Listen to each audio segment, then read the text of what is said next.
Z gets all dry bone, but I see soldiers. Ain't no choir in this one. Just prophecy and smoke.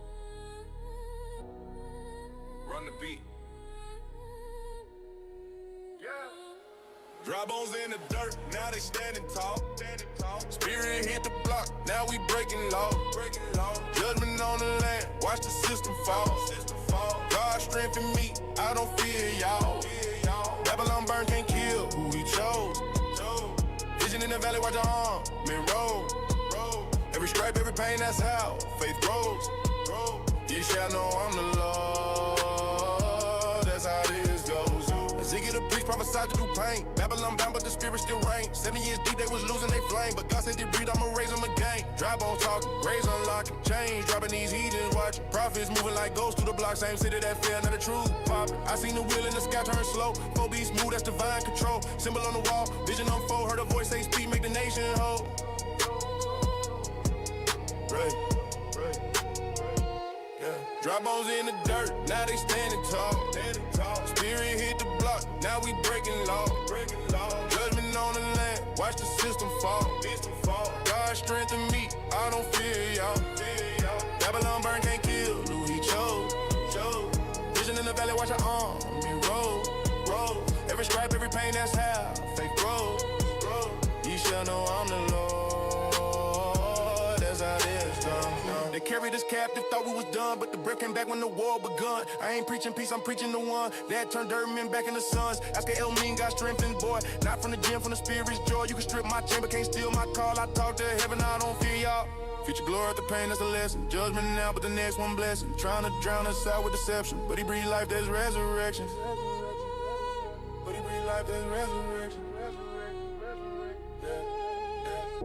Ain't fold, ain't break, I was made for this.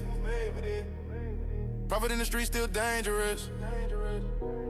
Talk to dry bone, rearrange the mix.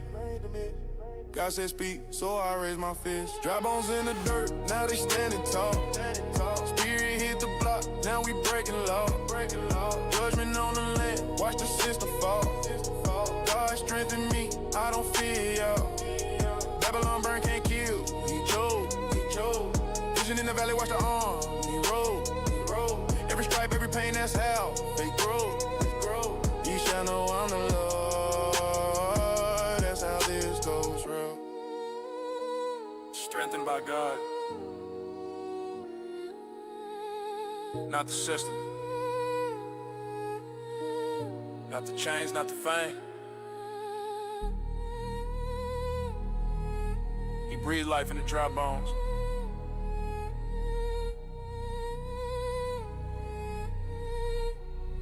Now watch the nation rise again. July be jamming.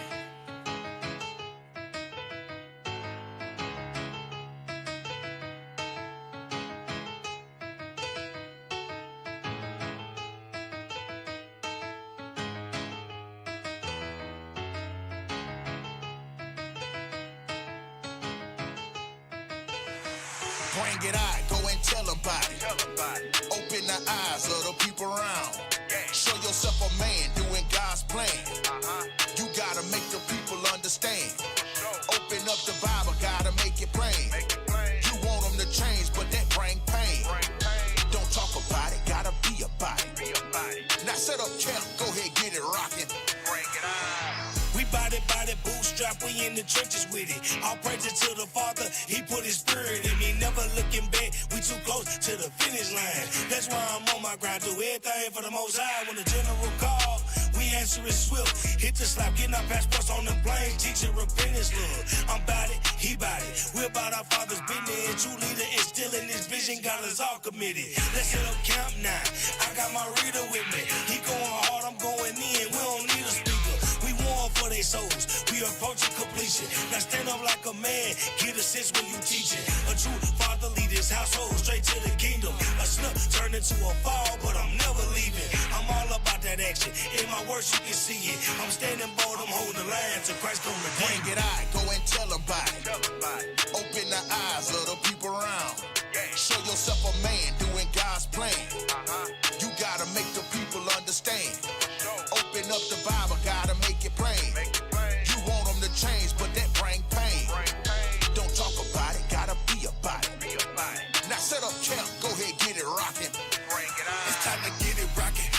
your book and pocket. I wish your pastor would get the nerve and run up on me. Leave his ass leaking blood seeping through the concrete. John 3:16, what he thought to pull on me. Precepts in my head, he dead.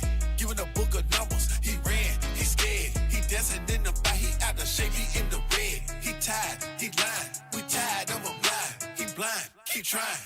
Miss me with them lies that you're telling. Yeah, you went to seminary, but you learned nothing. Crop the counsel from the enemy, then teach you nothing. Now you mad at us and we ain't even do nothing. Go on, call the law, we don't really care. We gon' teach this Bible, the good news is here. Christ is coming back to save us from our enemies. They don't believe, the black Christians, they don't read. Bring it out, go and tell about it. Open the eyes of the people around. Show yourself a man doing God's plan. You gotta make the people understand. Open up the Bible, gotta make it plain. You want them to change, but that bring pain. Don't talk about it, gotta be about it. Now set up camp, go ahead, get it rockin'. Bring it on. Shall a trumpet be blown in the city, and the people not be afraid? Amos 3. Shall a trumpet be blown in the city, and the people not be afraid? Against the whole family which I brought up from the land of Egypt, saying, You only have I known of all the families of the earth. Therefore I will punish you for all your iniquities.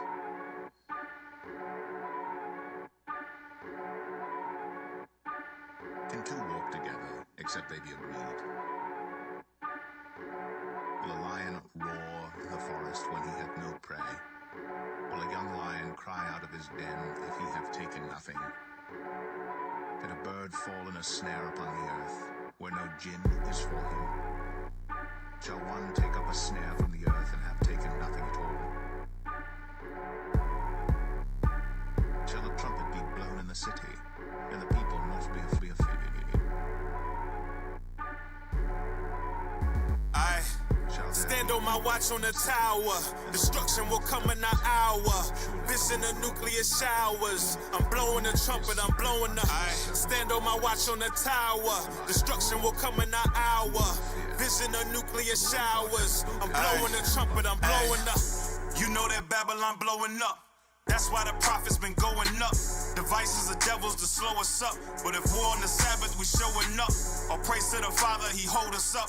We holy, that mean that we separate. Heathen be raising, that mean that they desperate. They know the prophecy time of the sin lead to slavery, princes to peasants. Death is delayed, so we live for the present. Judgment for prophets that fear to express it. I gotta speak if they hear or reject it. Scattered, but somehow I feel we connected. Pennies for prophets that's always invested. Holding the wind till a third get the message. And Christ coming back and he black, yeah, you guessed it. Messiah is black and his father is black and his people are black and the saviors are back. Boots on the ground, we got troops in the trap. A 1611, my 2 when I'm strapped. Messiah is black, Hosea is back. Josiah is black, admired is black. We speak the truth, what we bring it is fact. Treasure in heaven, what we came to stack. Endure to the end when the king come. Seek a better country, that's a kingdom. We got some liberty, never freedom. Speaking no evil to the people, but we ain't dumb. Bishop got the oil I'ma glean from. No love for the money or a gringo. It's only one Lord, that's a single. Doctrine get crushed in a can like a Pringle when we go. When we blow. When we blow them trumpets, will the people not be afraid? When we stand upon our feet, will they that see us not be afraid? Surely the Lord will do nothing, but he revealed his secrets unto his servants, the prophets. Watch him set us in order before your eyes. Just watch. Watch him bring the two sticks back together.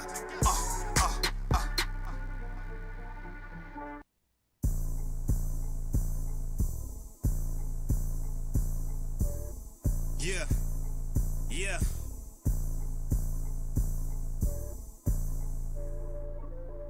Check it. 10 toes coming down. Yeah. He the lamb, not the ghost, son of man from the foe. With no hands, little horn gon' get smashed by the stone. He the master, alpha and omega. You a beta, keep the law, meet the castrator. We the salt, but you lack flavor. I'm on my call and hit you back later. Still running, so I outpaced you. Homesick like an outpatient. A real Jew, cause I'm not faking. It's that basic, I'm a blade runner. Running through Babylon like a maze runner. Double-edged sword for sure is the type of blade on them. Never bald at all, but a fade on them.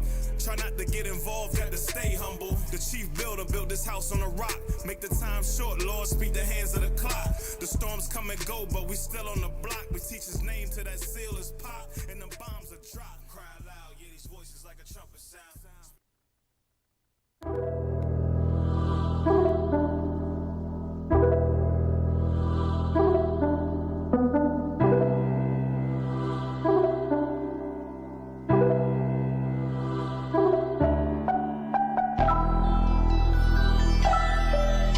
I'm your enemy cause I tell the truth, right? They hate him, they rebuke at the gate, man. Yeah, I only say what I know. Yeah, I know what I know. I keep my ear to the streets. How you gon' hurt when you sleep? I know they hate what I'm doing, and they don't like how I'm speaking. Nah, they don't like what we saying. We only say what we see, this are bigger than me. I say what I know.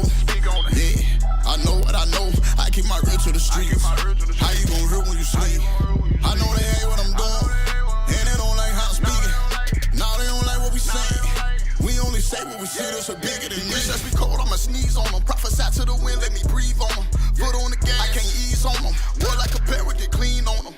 Perfect glory, yeah, perfect glory. I'm anointed, don't be coming for me. This wicked world ain't got nothing for me. Niggas still in the streets and they pushing for it. I'm really like that, just watch me cook. Even under pressure, I'm a pressure cooker. Sayings of the Seers ain't no overlooking. We be overseas, yeah, we got them greed. Make them go to the nobles, gon' take me to trial. Watch out for these devils, they stay on the prowl. These niggas be clowns, these whores on them wild. Give them the milk, then wipe out the cow. Gotta be humble, become as a child. Keeping these laws, so don't go out of style. Jump in that water, you swim or you drown. Go on the war, ain't cracking a smile. Bringing it out, I'm controlling the crowd. The speaker go out, then we crying aloud. Enduring the trial, we up in that cloud. 144,000, you see us for mine. Can't throw in the towel, yeah. We taking the kingdom, ain't asking for nothing, we running them down. Keep some hunters around. Heart of a line, I'm standing my ground. Holding that line till I put on my crown. It's a perfect fit, it make perfect sense. Straight gate, you can't circumvent. I only say what I know. Yeah, I know what I know. I keep my ear to the streets. How you gon' hurt when you sleep?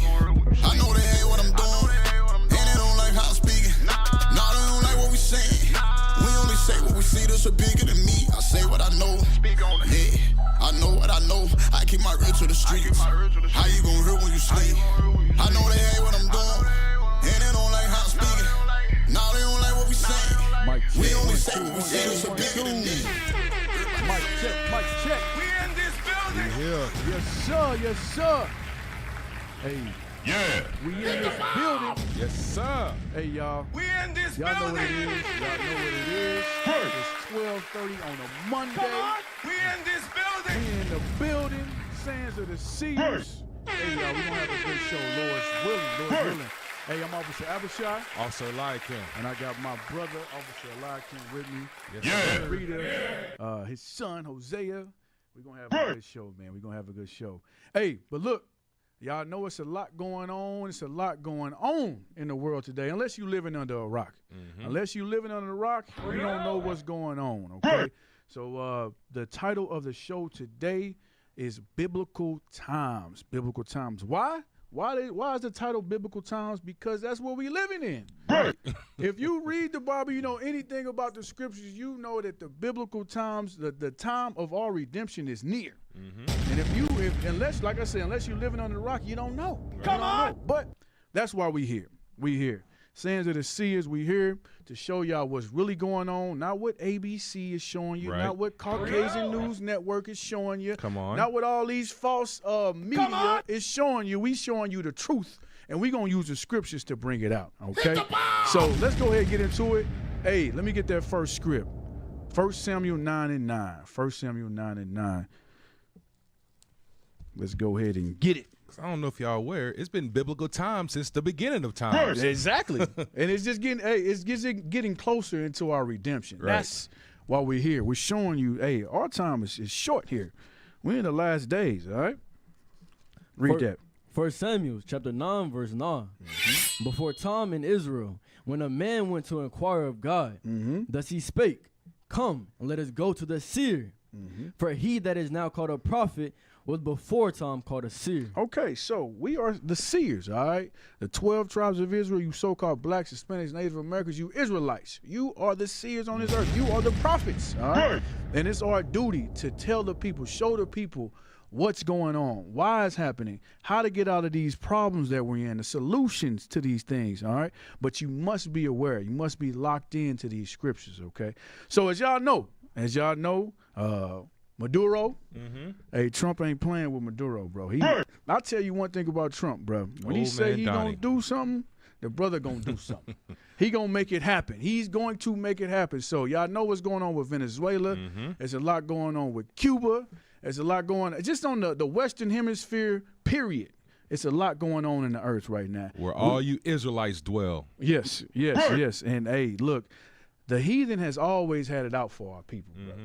The heathen, no matter how it may feel, you in the land, you think you in America, you think it's all good. The heathen has always had it out. The white man, first and foremost, has always had it out for us. Esau, Idumea, Edom, his true name according to the Bible, he's always had it out for us, all right? And we're going to go through the scriptures showing you this ain't nothing new under the sun.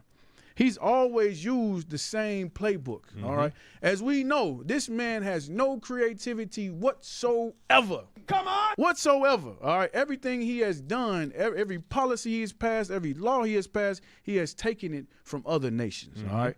It's all a rerun, and that's where we're going into, all right? Let me get Matthew 24. Just to show y'all we in the last days, first and foremost. Matthew 24, and let's start at verse 3. Matthew chapter 24, verse 3.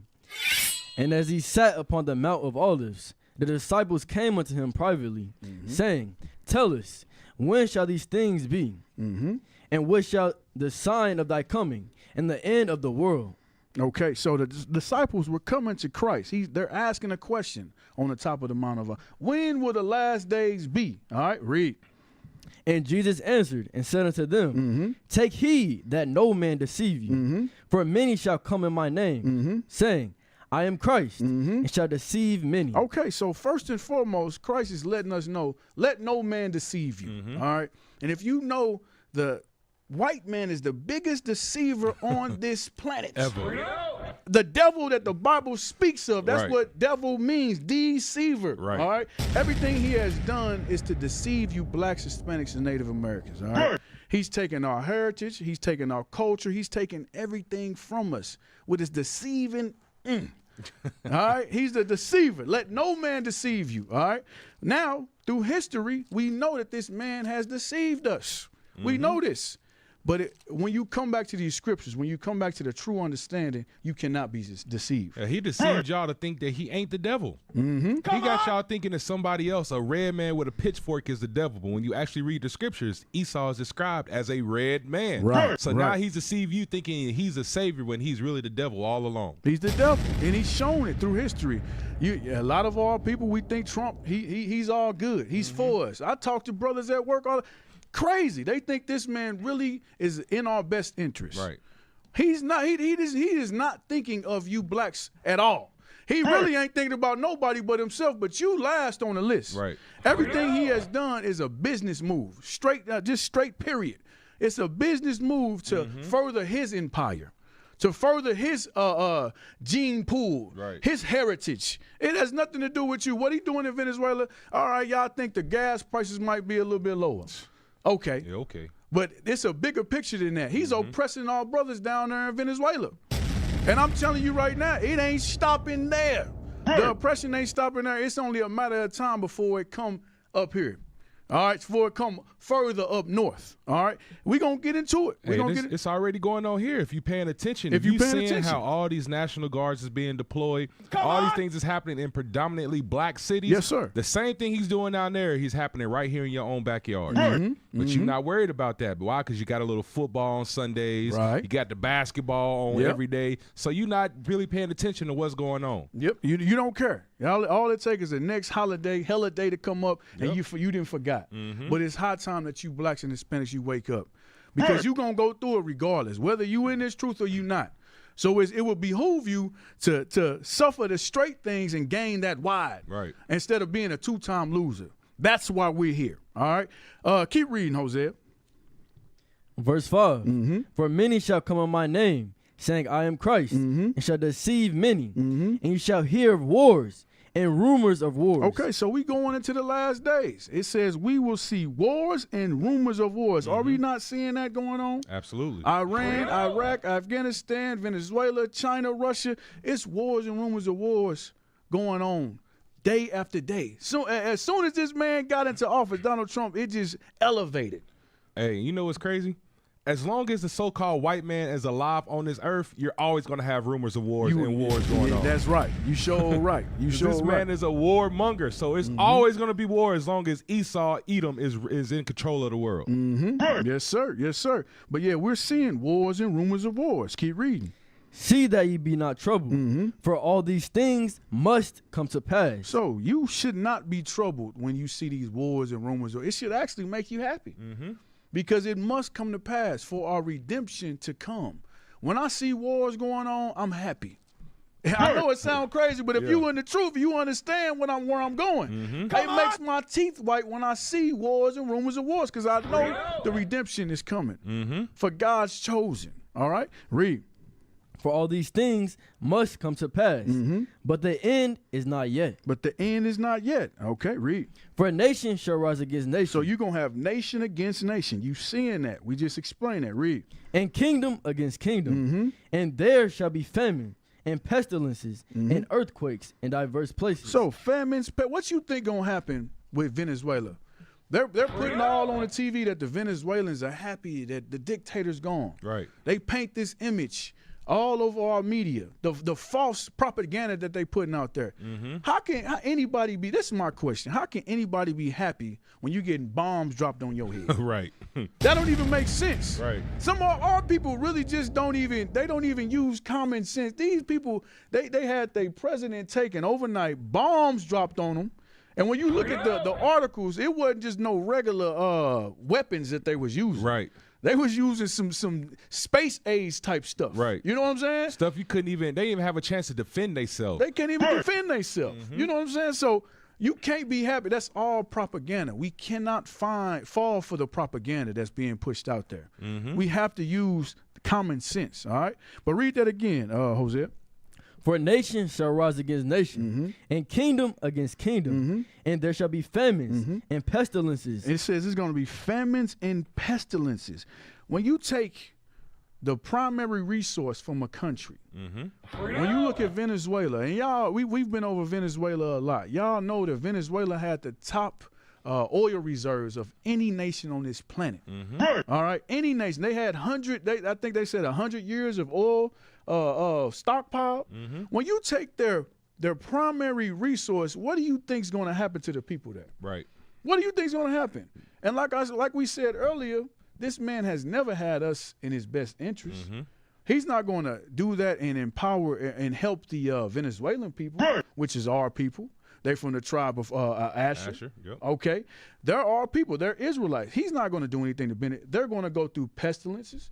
They're going to go through plagues. They're going to go through all of that. You're seeing the end days, the biblical times coming to pass. Y'all need to wake up. We must wake up. That's called colonization. When you take a place's main resources and now you're forcing them to buy it back. Right. You're forcing them to work for it, but they don't reap the benefits of it. So that's modern day colonization. That's still going on. Yes, sir. Yes, sir. So all of this is still going on, and that's what we want to touch on.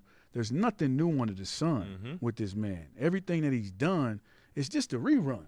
You know, it's the same playbook that he's taken from history. All right. All of the major captivities that we went through, he took pieces from each one and he just put it in his playbook.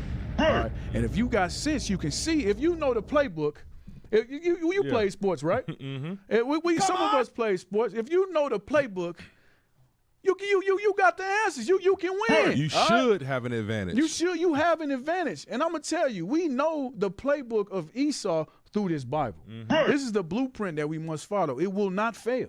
It won't fail. So we have that playbook, and we got the advantage. All right. The scriptures say, what advantage have the Jew? You so-called blacks and Hispanics, we have the advantage. We must use this Bible to our advantage, okay?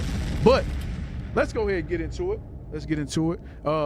Verse, what was it? Verse 3?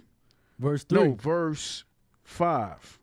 Read that again. Verse 5. For many shall come in my name, saying, I am Christ, and shall deceive many. So I want to touch on that because throughout history, Esau has came as Christ, all right? Hence, Caesar Borgia, all right? The depiction of the false Christ, okay? This was all the way back during Pope Alexander VI. He used his son, Caesar Borgia, as the model for Christ, all right? Portraying himself as Christ. But it's nothing new, okay? Let's get that first video showing that this didn't only happen then, it's still happening now, all right? So get that first video. And this is our sister. This is our sister, Candace Owens. She's a podcaster, you would say. She does basically like current events and things of that sort. There was a collage of different interviews that she did, you know, revealing the devil, revealing Satan, you know, because y'all know that them Amalekites, them Khazars over there in our land right now, biblically, they're not the Jews that the Bible speaks of, okay? And she just brought some, you know, facts, and we're gonna take a look at it. So go ahead and play. Candace Owens, repent, man. I know you watching it. You need to repent. Yes, sir. All right, because I'm gonna tell you a secret. Where you lay your head at, that's where your loyalty lies. That's where your loyalty is. You can say whatever you want to say. Yeah. You can talk that rah-rah. But where you lay your head at, that's where your loyalty lies. You right on point, officer. You right on point. I didn't mean to cut you off. No, you good. You good. Yes, sir. But yeah, go ahead and play that. Stop telling people you're chosen. You are not chosen to do ish except within the synagogue of Satan. Clearly, because everything you do,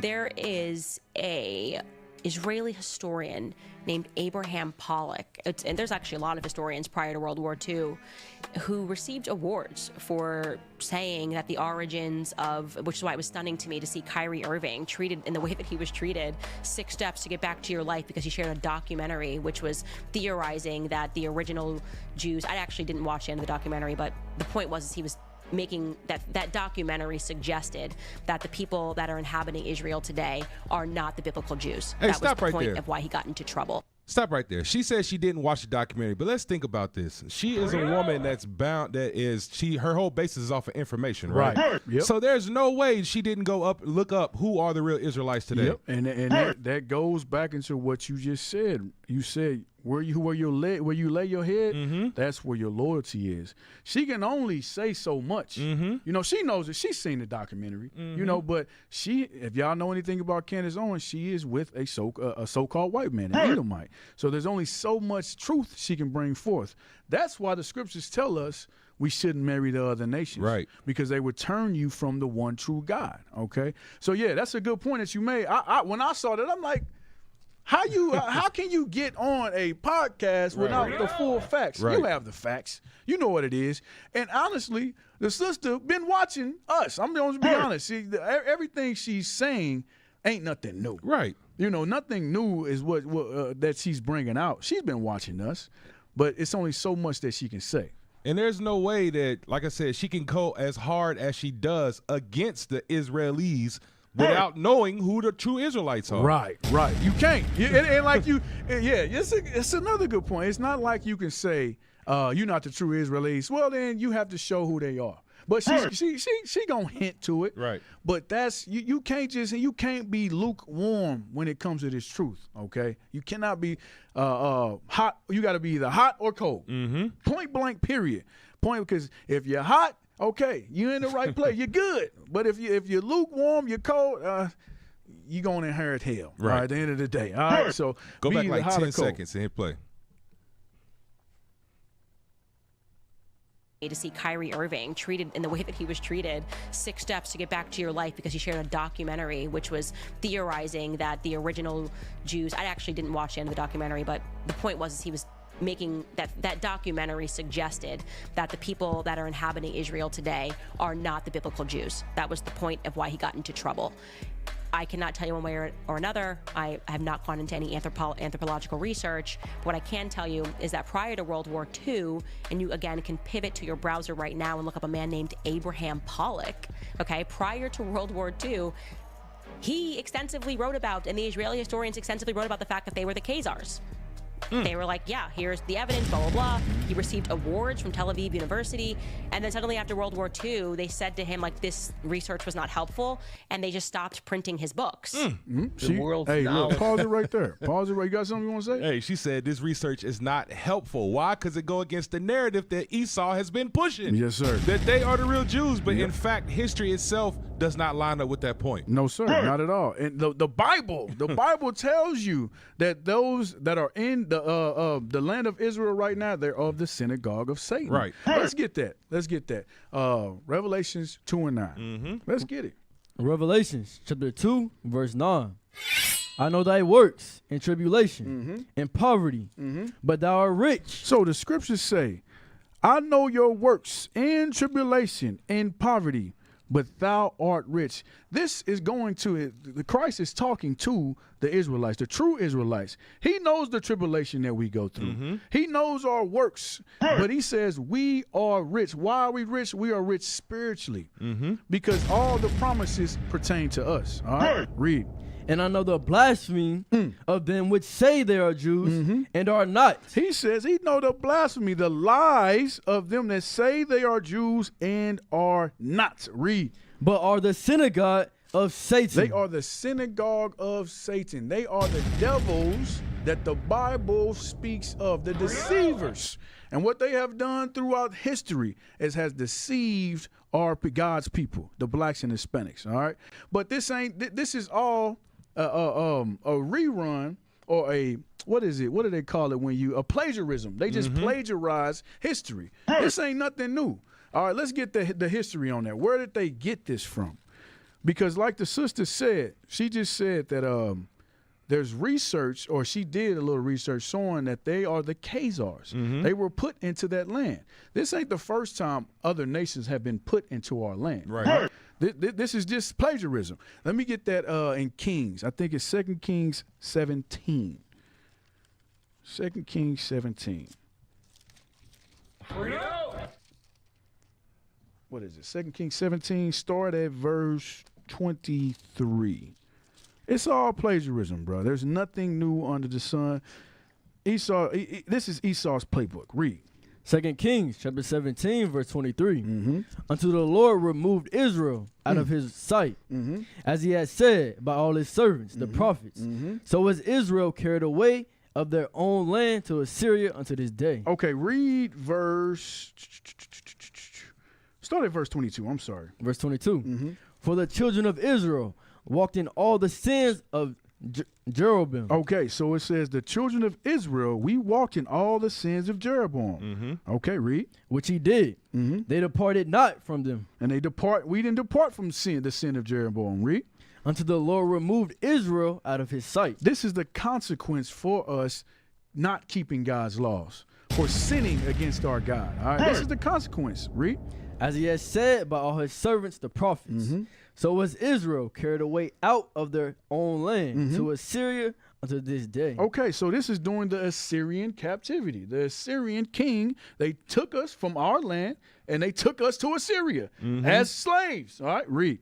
And the king of Assyria brought men from Babylon and from Cutha and from Ava and from Hamath and from Sepharvaim and placed them in the cities of Samaria. So what did the king of Assyria? He didn't just leave the land empty.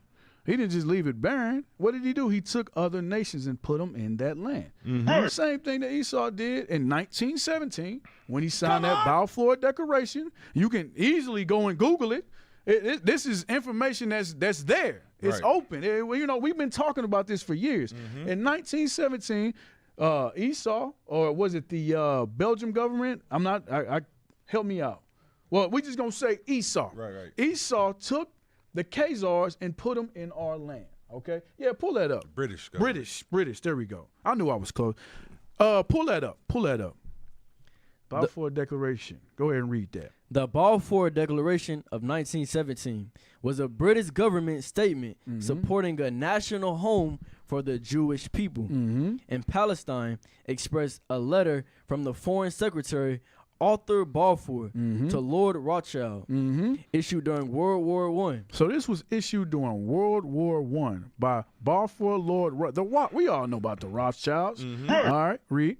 It aimed to garner Zionist support for the Allied cause and acknowledged Zionist aspirations, while also stating the need to protect non-Jewish rights, setting a foundational yet continuous principle for the future of the region and influencing events leading to Israel's creation. Okay, all right. So go show more. Show more key aspects. What do I want? Read significance. Yep, there we go. You're on point. Significance.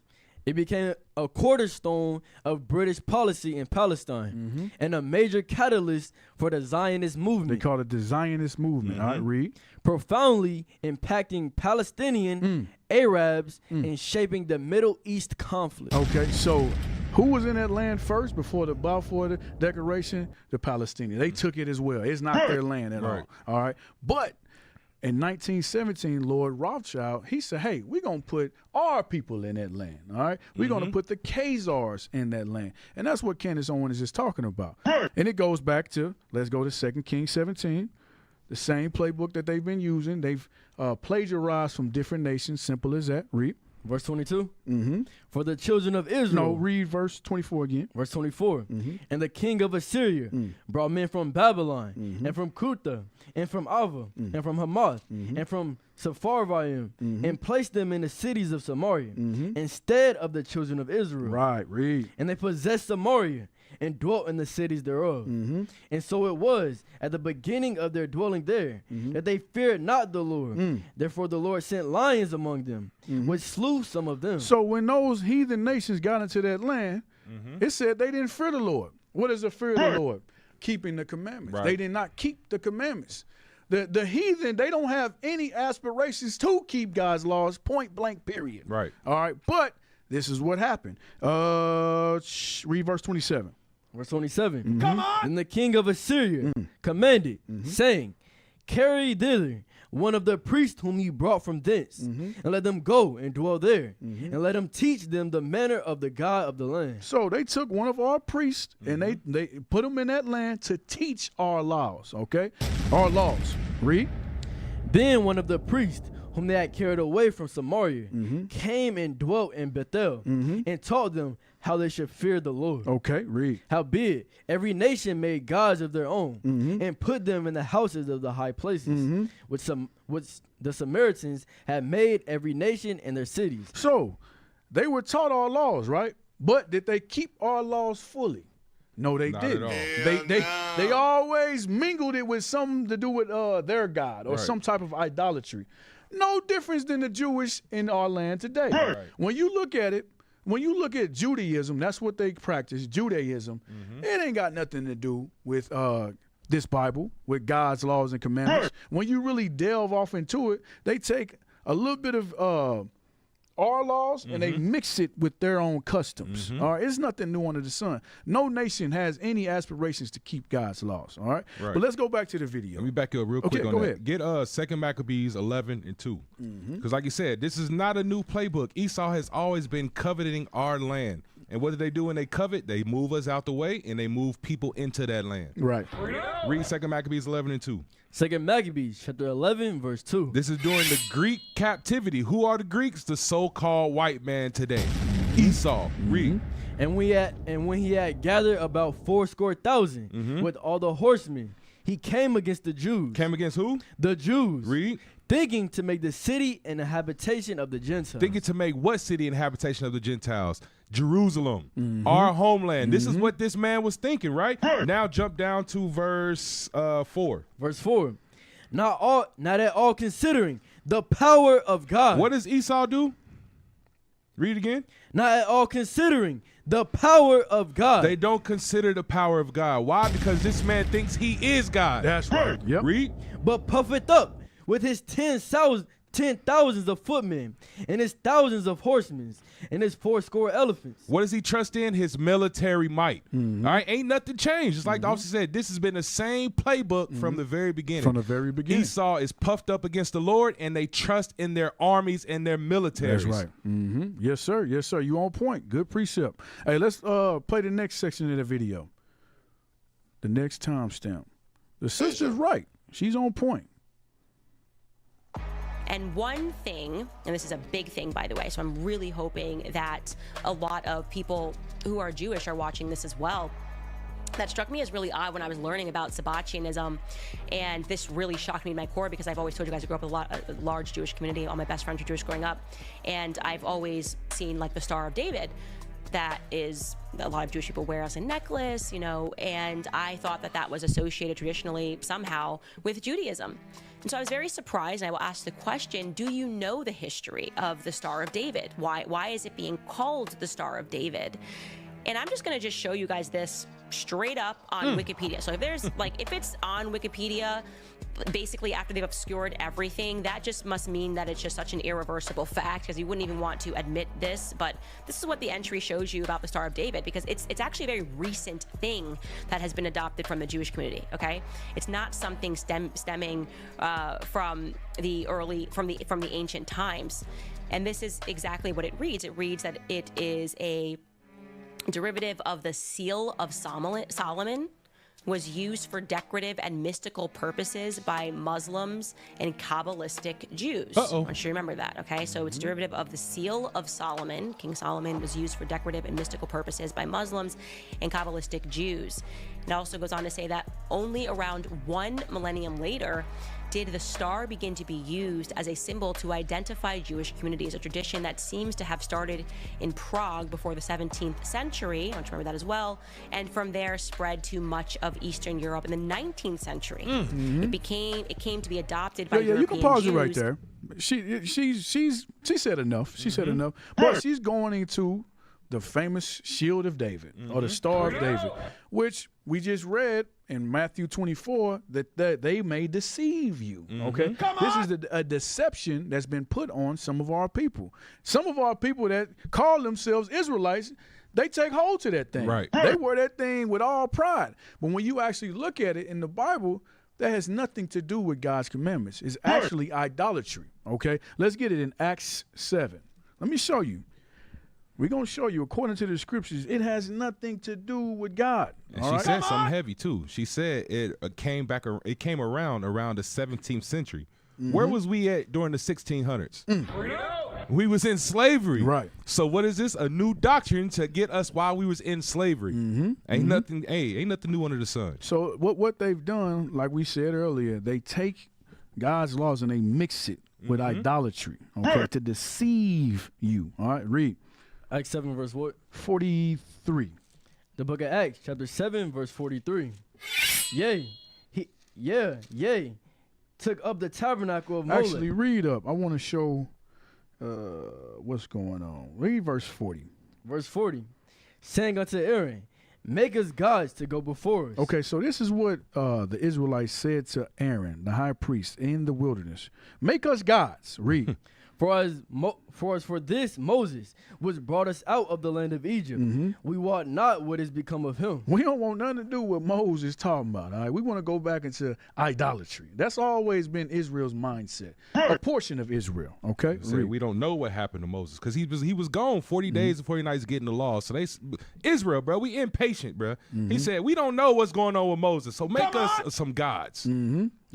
Read. And they made a calf in those days and offered sacrifice unto the idol and rejoiced in the works of their own hands. So Moses only gone for 40 days. 40 days. Right. They already melted down gold, made a calf just that quick. That goes back into when we have the next holiday, we forget everything that happens. Right. The children of Israel. All right. Read. Then God turned and gave them up to worship the host of heaven, as it is written in the book of the prophets. O ye house of Israel, have ye offered to me slain beasts and sacrifices by the space of 40 years in the wilderness? Read. Yeah, ye took up the tabernacle of Molech and the star of your god Remphan. Okay, what's the idol god that they were worshiping? Remphan. Remphan, the star of your god Remphan. Read. Figures which he made to worship them, and I will carry you away beyond Babylon. Okay, so this was a sin that we were encompassed in. All right, we were worshiping idols. When you look at the Star of David, the Shield of David, it is worshiping Molech, worshiping Remphan. All right, and our sisters still do this unknowingly today.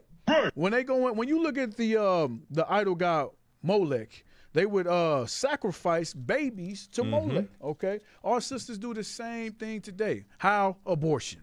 By abortions. The black womb, the African-American womb is the most dangerous place for a so-called black baby. Point blank, period. They are sacrificing their kids to Molech. Same spirit that we had in those days. It is idolatry. Did you have something? Yeah, give 1 Kings chapter 11, and let's read verse 7. 1 Kings chapter 11, verse 7. Come on.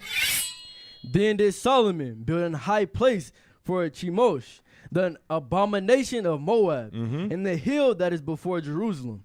And for Molech, the abomination of the children of Ammon. It said for Molech, the abomination of the children of Ammon. What is this going into? When you marry people of other nations, you start to worship their gods. All right, that's the same. That's why we said with Candace Owens earlier, where you lay your head at, that's where your loyalty lies. Why? Because they take your mind away from the oppression of your people, and now they start focusing on their gods and their religion. Keep reading. And likewise, did he fall for all his strange wives, which burnt incense and sacrificed unto their gods. You see that? When you marry other nations, you start making sacrifices to their gods. All right, so when you get in bed with the religions, with the policies, the politics of these other nations, you start to sacrifice to their gods, which is why you celebrate Christmas, you celebrate Thanksgiving, because you are loving the religion of the other nations, because you don't know who you are and you've fallen away from your traditions, your values. Yes, sir. Yes, sir. Hey, y'all got that on the screen? Hey, look, this is who she's laying with.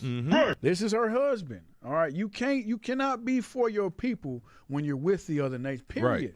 Right. We learned that from our forefather Solomon. He turned from his God. It's only bound to happen. That's why she can only say so much. She got to tread that fence. You know what I'm saying? Tread lightly. You got to tread lightly. All right, because you might say something that get you hemmed up by your husband later on. Right. You can't do what you want to do. All right. Play the next section of that video. We got to get through her. Yeah. It should be last one. Yep, there we go. To own us, that they have a right to make us worship them. And you know what else, Jim? I just want to say this to our Christian friends, you know, just to call it as it is and say it straight out, you know, you guys are worshiping one Jew.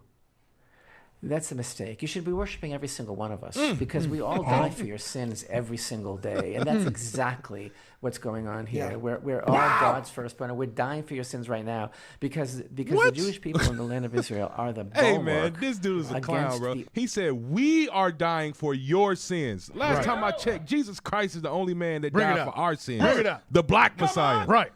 Not someone with this stupid little hat on. I'm going to go out on the rant, bro.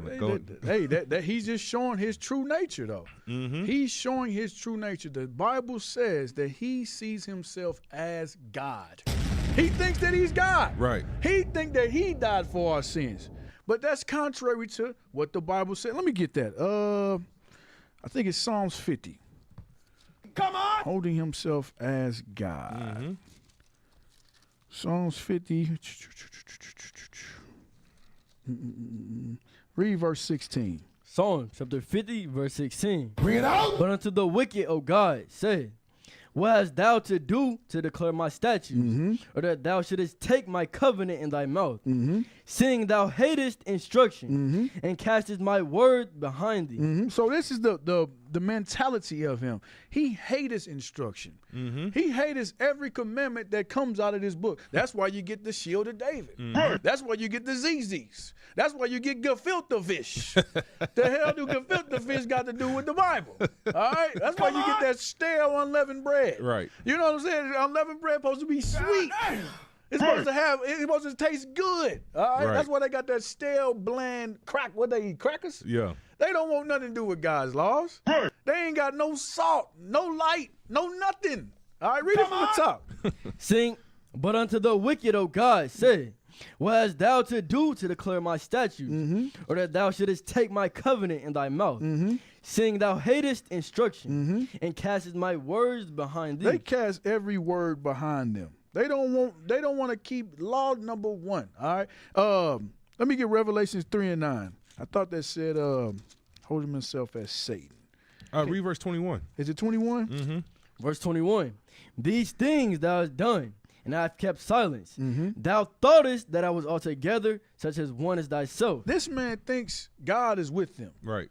Even I'm even go a step further. They think they are God. Right. You know what I'm saying? They think everything they're doing is 100, and God is walking right along with them. But that ain't the truth. Keep reading. But I will reprove thee. He gonna reprove thee. Read. And set them in order before thine eyes. Read. Now consider this, ye that forget God, lest I tear you in pieces, and there be none to deliver. Judgment is coming to this man. And it's coming faster than you can believe it. When you look at the signs of the times, you can see our redemption is nigh. All right. But we must wake up. We must come back to God's commandments. Candace Owens, get rid of that white man. I'm telling you. I'm telling you. He's gonna take you to damnation. All right. You will not inherit the kingdom of heaven. You can say all of this good information. You can talk about we the real Jews, all of that. But until you keep God's laws, you will inherit the damnation, the lake of fire. All right? Go back to that video. Did you have something? I just want to know where in the Bible can I read the words Star of David? Right. Come on. Bring it up.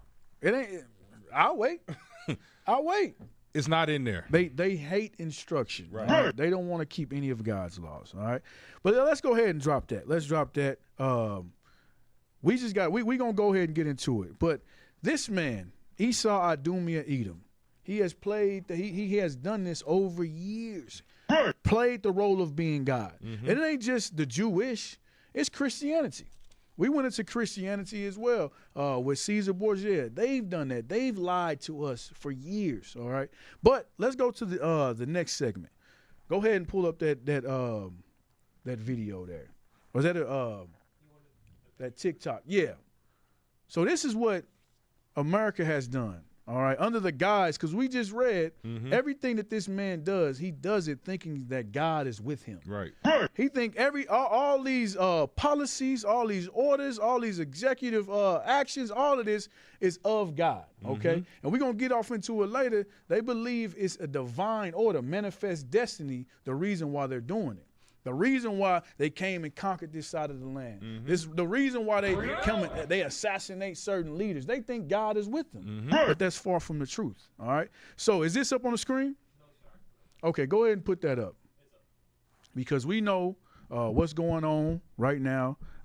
Maduro, how do you say his name? Maduro. Maduro. Yep. Maduro was hemmed up, taken out of his land, and Trump he says he was justified.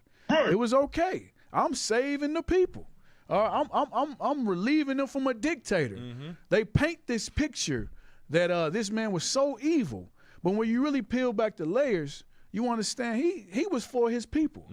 But this is the same playbook that they always run. So this is a list of African leaders whose political visions ended in assassination. All right, what America has done throughout history. Plagiarizing history. They have assassinated leaders. They have defamed leaders.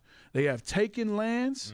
They have done all of these things, but they try to paint a picture as they are doing it under the guise of God, right? Or they're doing it to relieve the people from their captivity. But they're the true captives, right? But we're gonna get into. I'm not the true cap, but the true oppressors. All right. We're gonna show you different leaders that they've done this to. This is the same thing that they've done throughout history. What they really trying to tell you when they say that is they're trying to free you from your own liberation. They're trying to say y'all got too much freedom. When y'all got people that look like you ruling, they remember what happened in the times of King Solomon when he was in rulership, when King David was in rulership. So when your own people lead you, y'all got too many liberties. I don't like that. That's what Esau, that's his mindset. That's what has always been his mindset. Yep. And it's usually one of two things. If you don't align with their beliefs, you got to get out. All right. And it's a power struggle as well. If you taking minerals, resources, if you ain't adding to their economy, their wealth, it's a problem. So it's either one or two things. You got to align with their beliefs, or you got to be bringing something to the table. All right. So go ahead. Let's go through that. Different leaders. Patrice Lumumba. So you got Patrice Lumumba. This is a leader that was assassinated. All right. Read a little bit about him. Congo's first prime minister, pushed for true political and economic independence after colonial rule. His refusal to align Congo's future with external interests quickly isolated him. He was arrested, transferred, and executed under circumstances later acknowledged as involving foreign complicity. All right. So this is one African leader that America assassinated. Right. All right. He was for his people. He was for bringing his people together. All right. He did no wrong, but they painted him as a bad person. All right. Look at the words it says right there. It says refuse to align Congo's future with external interests. Who's that talking about? The so-called white man. Right. Refusing to align with their policies and their ideology. Yes, sir. Yes, sir. Next, we just gonna read some of them. Thomas Sankara. He's another one that they say he was for his people. Read. A revolutionary. No, just go to the next. We can't read them all. Excuse me. Amilcar Cabral. All right, he's another one. Read. Salvanius Olympio. Read. Keep going. Chris Hani. Read. Keep going. Eudoro, I can't say it. Mondlane. Okay, keep going. Muammar Gaddafi. Go ahead and read a little bit about Gaddafi. A polarizing figure who combined Pan-African ambitions with authoritarian rule. It's a word that I want to stress on that. Pan-African. Okay, let's pull that up because you're going to see it a lot. Well, what does it mean to be Pan-African? Let's pull up because the first thing you think about is Egyptology. You know what I'm saying? He's no Egyptologist. Patrice Lumumba, he believed in Pan-Africanism as well. But there's something I want to explain to you dealing with the Pan-Africanism. All right, go ahead, read that. Pan-Africanism is a global movement and ideology uniting people of African descent through shared heritage, history, and destiny. Okay, so just stop there. Pan-Africanism, what they're doing, they're uniting the people. They were uniting the people of Africa, all right? A lot of our brothers and sisters, they are in that country, all right? And through history, throughout history, colonization, they have lost their true heritage. They have been separated, all right, from who they truly are. So all Lumumba, all these other leaders, all they were doing was trying to unite the people. Same thing that Ibrahim Traoré is doing right now. And I'm telling you, he's ruffling feathers as well. He's going down the same path as some of these other leaders. Lord's willing, the brother, he's okay. But we've been reading that there's been some attempts on him as well. Right. All right. There's been bombs going off really close to Burkina Faso. Right. Okay. So I'm just saying, throughout history, you see what may end up happening to this brother. Lord's willing, that doesn't happen. But Pan-Africanism is just reuniting the people. That's all it is. All right. So don't think he's an Egyptologist or anything like that. All right. All right. Let's go back. All right. Read that again. A polarizing figure who combined Pan-African ambitions with authoritarian rule as Libya collapsed into conflict. He was captured and killed during the uprising, marking the violent end of one of Africa's largest running regimens. Okay, regimes. All right, so if you know anything about Muammar, it's a lot being said about Muammar Gaddafi lately, all right? Because what we see going on in Venezuela, what we see going on through the Trump administration, it relates. It's very similar, Right. ironically, to what's happened in the past. And Muammar Gaddafi, Patrice Lumumba, Fidel Castro, these different leaders, their names are coming up, okay? Because it's the same playbook. It's the same playbook. But go ahead and play that video. Killer Mike. We killed Gaddafi. We knocked him off the motherfucking Right, sure, face. absolutely, Right? yeah. All right? You're like, absolutely. But as a black person, Hey, hold I up. saw slavery. Stop right there, man. This is the pride of this man. If you listen, you just got to listen to the Edomite in this video. He's like, absolutely we did. You know, he sees nothing wrong with what he did. But when you, like I say, when you peel back the layers, we going to show you what's really wrong, all right? But keep playing. We killed Gaddafi. We knocked him off the motherfucking Right, sure, face. absolutely, Right? yeah. All right? You're like, absolutely. But as a black person, I saw slavery return to Libya. I saw a man who was willing to help black people in their plight and their struggle by giving billions, ignored. I saw someone who wanted to unite Africa under one currency and have a potentially United States of Africa. And I know how dangerous that is to Europe and the United States. I saw that crushed. And as an American, I had to shut the fuck up, go with the Republic. But that's something, if I ever had a chance to talk to Obama, I'd really say, So why? you see Gaddafi good guy. I see Gaddafi has been not as bad as they said. Because I can't see any president I have as a good guy. I love Obama. The symbol of Obama is up in my motherfucking house. He's a black man. He became president. And he did more drone bombings than any other U.S. president. Stop right there. Stop right there. That's some heavy stuff. That's some heavy stuff Killer Mike bringing out. Hey, it's the truth. It's the truth. But like we've been saying, this ain't nothing new. This all through history. This goes back to the beginning of time. Right. Ancient history. Let me get First Ezra. First Ezra is 5, I think it's 70. First Ezra is 5 and 70 because Killer Mike's he said Gaddafi wasn't as bad as what America said he was. The way that they published him, the way that they put him out there was that he was just the worst person on this planet. He was a dictator. He killed. All you see is he murdered thousands. But you never hear anything about he created schools, Right. Healthcare, Right. trying to unite the people. You don't hear that side of the story. But they only put out what they want you to hear, all right, through their media. Read that. First Ezra, chapter 5, verse 70. 73 is the point. Verse 17. No, Go ahead, read. Just start up. I like to get the, Gotcha. Go ahead. Verse 17. 70. 70. Verse 70. Verse 70.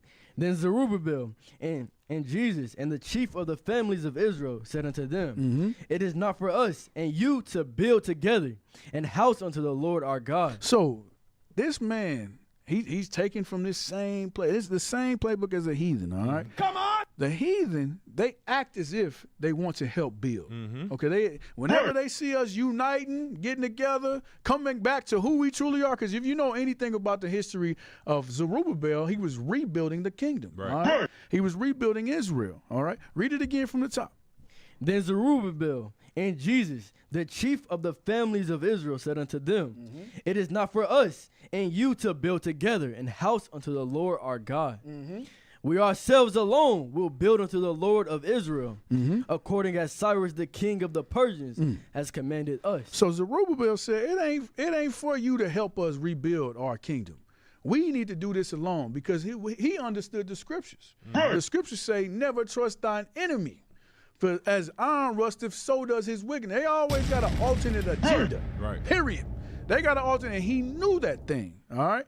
Read. Hey, and when you think about Gaddafi too, remember Gaddafi was trying to establish their own currency backed by their gold reserves, and America said, "Nah, bro, that ain't They about don't to like happen." that. They don't like that. Read. But the heathen of the land, lying heavy upon the habitations of Judea, and holding them straight, hindered their building. What did they do? Hindered their building. So if you really wanted to help us build, you can do that from the behind the scene. Right. You don't have to actually put brick to mortar. Right. You know what I'm saying? But that shows that they never want us to unify. That makes the heathen rage. That makes them mad. All right? Is it more? And by their secret plots and popular persuasions and commotions, they hindered the finishing of the building. So this is a tactic that they've used throughout history. Their media, their secret plots and popular persuasions. They will put out what's called propaganda. Right. Propaganda saying that the Jews are against them, the Jews are evil, The same thing they did with Muammar Gaddafi, saying that he's a dictator, oppressing the people. The same thing they do with all of these leaders. They do the same thing with all of them, all right? But what makes America so much better? Right. That's the question. What makes America so much better? When you really look at it, America, they've been wreaking havoc for years. Right. To this day, they've been doing it. Donald Trump, he ain't even been in a full year, and the Israelites have been getting it. They have been getting it since this man has got into office. Right. And you say this man ain't evil? Come on, man. What's going on? But is there more on that? No, sir. All right. So that's the same playbook, same thing that they took from the heathen, all right? Go ahead back to the Killer Mike's video. And he became president, and he did more drone bombings than any other U.S. president before him. He and Hillary Clinton disturbed a country called Libya, in which you used to have a free house, free education, free, and now it's not free anymore. And there are people who look like me that aren't free. So as much as I love my republic, you know, it was a very repressive dictator. I hear what you're saying. We're living under one now. We're storming the well. It was that. You know what? There's ICE walking down American neighborhoods. Okay, if you think that's the same as Libya, I didn't say the same. I said repressive. But let's have some perspective. All right. I'm enjoying this. Because it's very. Before y'all go smoke. Yo. I'm enjoying this. I really like this. It's very easy to lose. And when the emails came out, the emails said essentially we were doing it for the French. Like, how long do the French get to fucking live off Haiti, Libya, West Africa? How long before you got to ante up what's in the Louvre? The French are still living off Haiti. Pause it right there. Pause it right there. Look, when you really look at it, this man has oppressed every nation he's touched.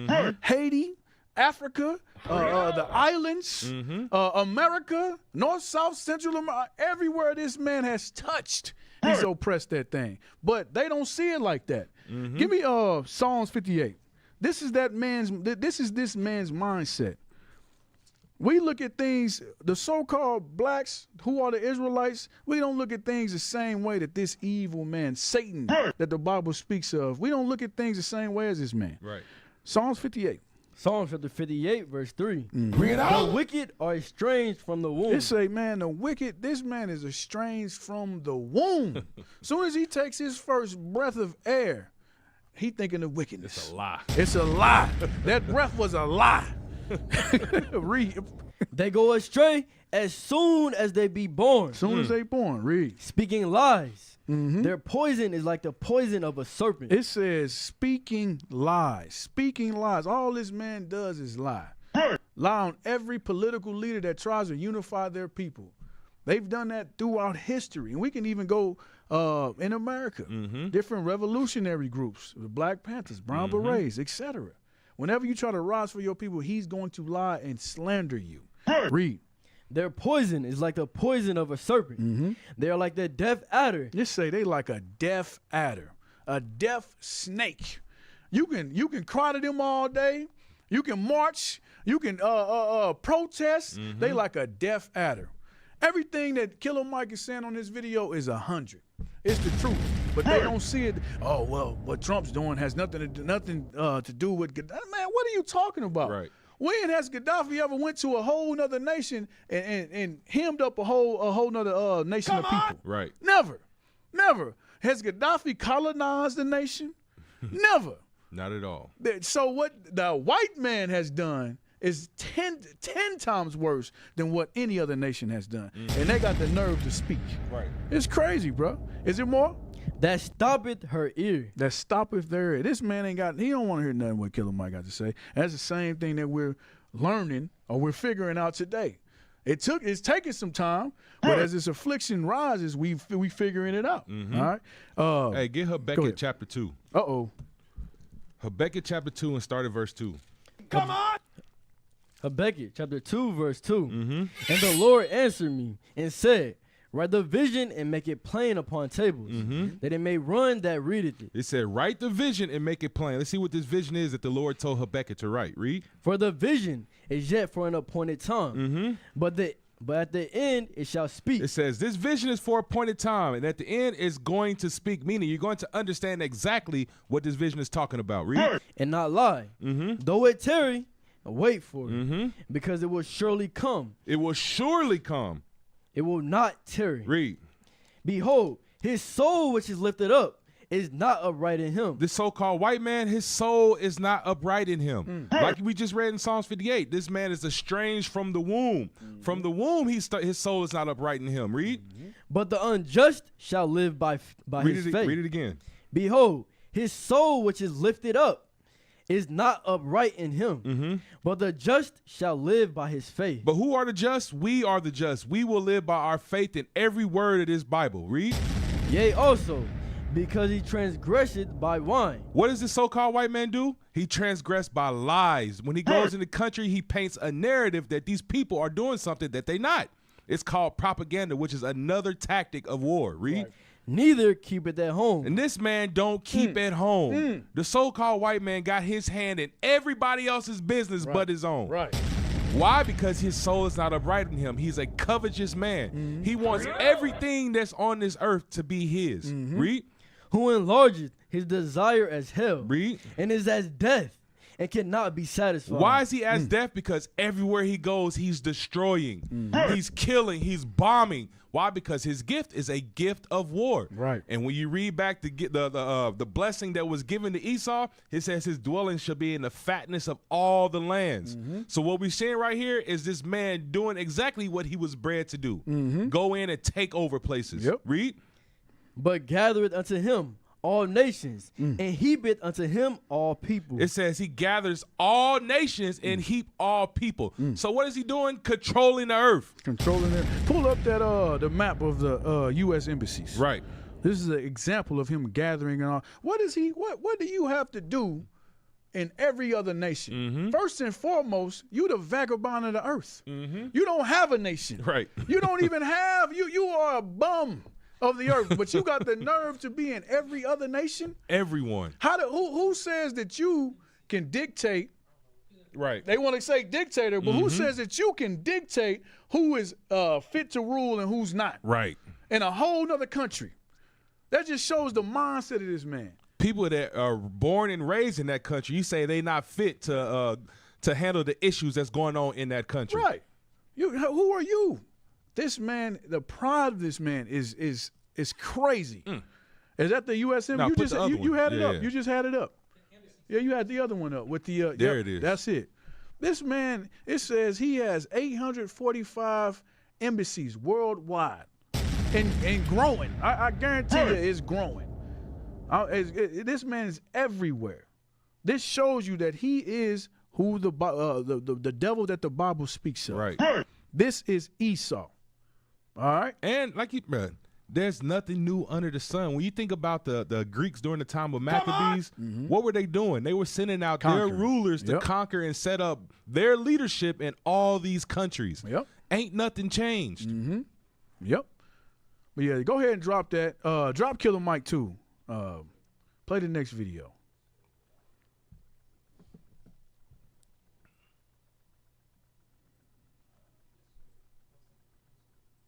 Hey, while we wait, make sure y'all subscribe to IUIC Kansas City on every platform. All right, make sure when this show come on, you get the notification. All right, Sands of the Seers every Monday at 12:30. We good? Today, the government of Libya announced the death of Muammar Gaddafi. This marks the end of a long and painful chapter for the people of Libya, who now have the opportunity to determine their own destiny in a new and democratic Libya. For 4 decades, the Gaddafi regime ruled the Libyan people with an iron fist. Basic human rights were denied, innocent civilians were detained, beaten, and killed, and Libya's wealth was squandered. The enormous potential of the Libyan people was held back, and terror was used as a political weapon. Today, we can definitively say that the Gaddafi regime has come to an end. Hey, I want you to pull up something real quick. Pause it. I want you to go to Google and type in, how did Libya look during Gaddafi? Because remember, Obama just said that the people were oppressed, right? Let's see how Libya looked during Gaddafi and after. And after. Go to images. Pull up that very first one at the top. Yep, right there. Can we blow that up? Yes, sir. Look at these photos. It's all good. Just go back. Look at these. Just go down and look through the photos. Look at these photos of Libya during Gaddafi, right? Mm-hmm. You see this one right here to the far left? This is before Gaddafi was killed. Look how vibrant that city looks. Mm-hmm. All right, now go down. Now right there. Gaddafi gone. Right there. Let's use that one. Before, when Gaddafi was alive, look at how the city looks. Look to the left of him when it says after. Mm-hmm. It's nothing but bomb-ridden and destruction. Mm-hmm. So they keep saying that Libya was such a bad place during Gaddafi, but it was flowing with life. Yep. The economy was stable. Now afterwards, it's nothing but destruction. But they don't televise that. They don't televise that. That ain't on TV at all.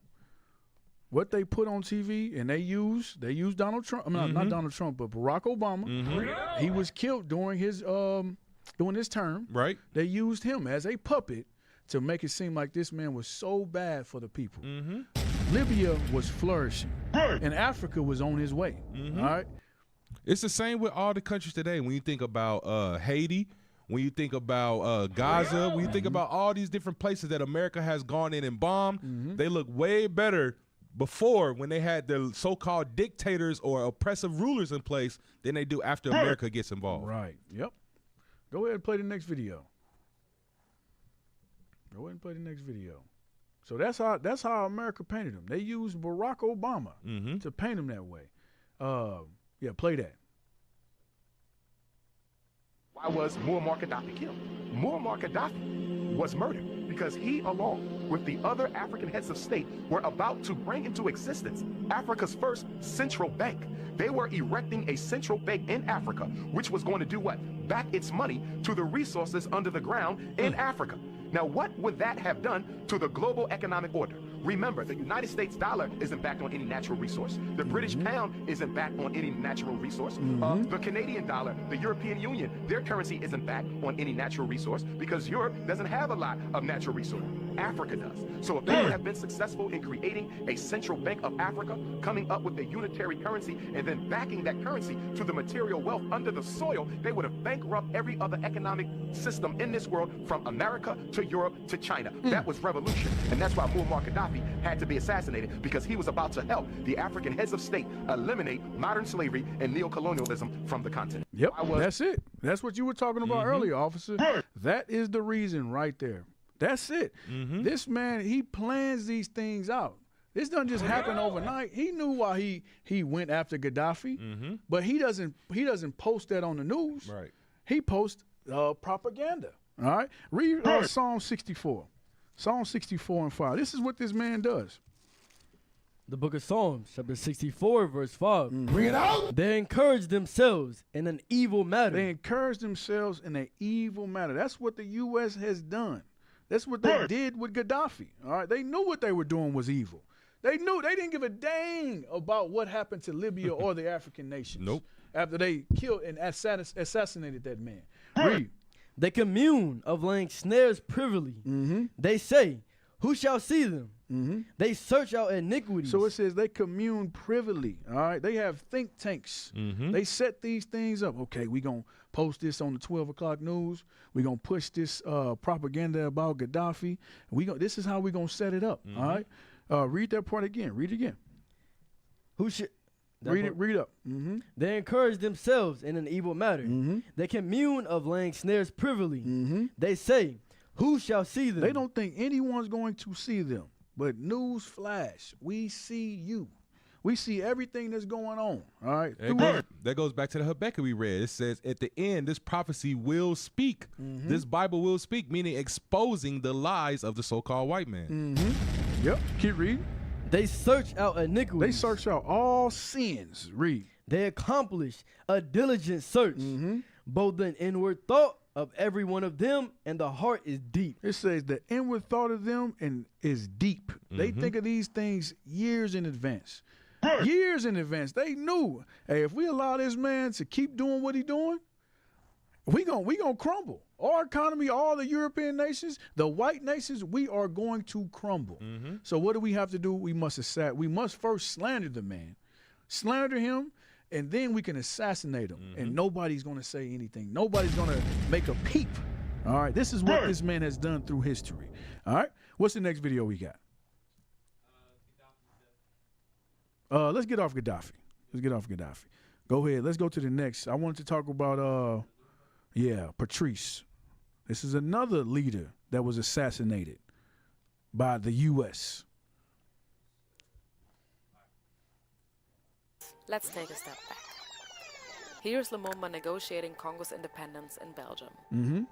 And here he is on the day of Congo's independence, giving an impromptu and fiery speech. Nous avons connu les ironies, les insultes, les coups que nous devions subir matin, midi et soir, parce que nous étions des nègres.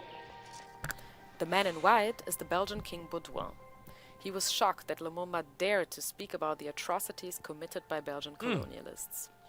Baudouin and other Western leaders saw Lumumba as a threat to their power. And above all, they wanted to keep control of Congo's mineral resources. There so they sided with his that's the political end goal. enemies and That's the end goal. orchestrated his Go ahead and assassination. pause it. It's all about the resources. It's all about the minerals and resources that they can profit off of. Every nation has been through Africa.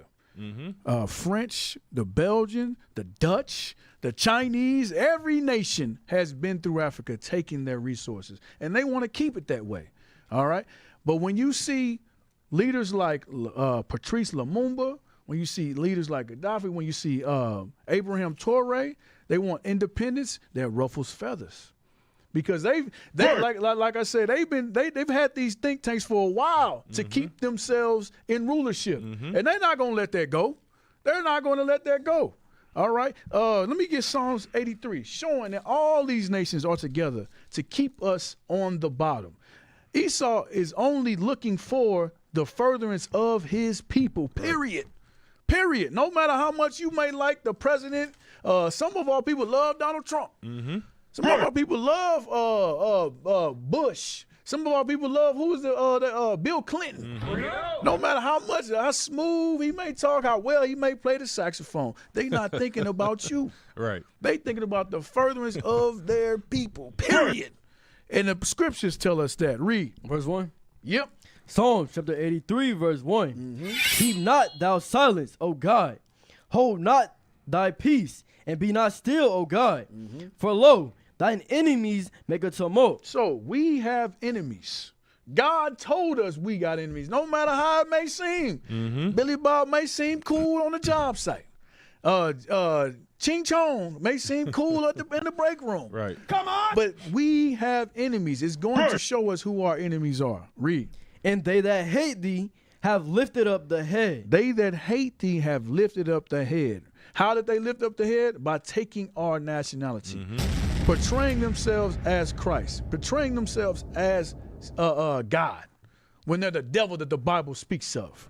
Read. They have taken crafty counsel. They took crafty counsel against thy people and consulted against thy hidden ones. They consult against the hidden ones. They took counsel together. They sit amongst each other. The United Nations, they do these things together to keep us on the bottom. And when I say us, you so-called blacks, Hispanics, Native Americans, who are the Israelites that the Bible speaks of? They want to keep you on the bottom. Right. Because they know when we come back to who we truly are, it's done. They're finished. So when certain leaders arise, come up, it ruffles some feathers. All right? Read. They have said, come and let us cut them off from being a nation. Let us cut them off from being the 12 tribes of Israel, from being the Jews that the Bible speaks of. Let us all come together and cut them off from that thing. Read. That the name of Israel may be no more in remembrance. This is why we no longer call ourselves the Israelites. Right. Who going around saying that they the Jews? That devil that's in Jerusalem, in our land right now. Lying. Polluting the land. Polluting the land. The synagogue of Satan. We don't call ourselves the Jews anymore. But hey, news flash to you. We waking up. In these last days, we waking up who we truly are. Right. We know that we the Jews at the Bible. Candace Owens, she know. Yeah. She know this truth is going throughout the earth. It's 2026. It ain't no way you can't say you don't know who the Israelites is no more. Come on. Straight up. Read.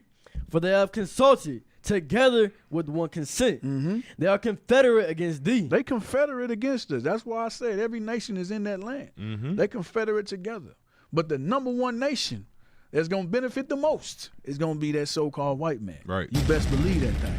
Because you ain't heard about them other, China might be over, but you ain't heard them assassinating nobody. Right. You know what I'm saying? They know they lane. Right. You ain't hear them assassinating nobody. It's that so-called white man. That's numero uno. And the Bible going to tell us, read. The tabernacle of Edom. The tabernacle of Edom. Numero uno. Right. That's the number one enemy of our people. Read. And the Ishmaelites of Moab. And the Ishmaelites. All right. That's the Arab. All right. Read. And the Hagarenes. And the Hagarenes. Gabal. And Ammon. And Amalek. The Philistines. Hold up. Go back. Who did it say? Edom. Now read the verse again. The last one you just read. And Amalek. And Amalek. Who is Amalek? That fake Jew. The Khazars that's in our land. They right there along with them. All right, read. The Philistines were the inhabitants of Tyre. So all these nations have come against us to cut us off from who we truly are. They cut us off from who we truly are, but hey, all scriptures got to come to pass. All these prophecies, we coming back. We will no longer be moved into corners anymore. This truth gonna go through the earth. And if you're somebody who's watching for the first time, I'm gonna put you up on something. This is a biblical hit list of people God is going to go after. Not us. This is the God's hit list. So when they say God loves everybody, he's for everybody, that's a lie. That's a lie. God just told you the people who he hated and who he's coming back to defend us against. Yep. Yes, sir. Yes, sir. You on point. Hey, so it would behoove y'all to get your minds right. Repent. Come back to God's laws. All right. I think we got a little bit more. Did we finish this video? All right. We got to get through these videos. Yep. Atrocities committed by Belgian colonialists. Baudouin and other Western leaders saw Lumumba as a threat to their power. That's what it is. And above all, they wanted to keep control of Congo's mineral resources. So they sided with his political enemies and orchestrated his assassination. It said they Congolese and sided Belgian- with his enemies. That's going into being confederate against you. Right. All right. The scriptures can't be defeated. Read. Keep playing. Officers executed Lumumba on January 17, 1961. The assassination had the tacit consent of the US, who had previously planned to use the CIA to murder Lumumba. Lumumba's body was mutilated and dissolved in acid. Only a tooth, which a Belgian officer kept as a trophy, remained. And look, check this. Man, there's no man as perverse as this man Esau.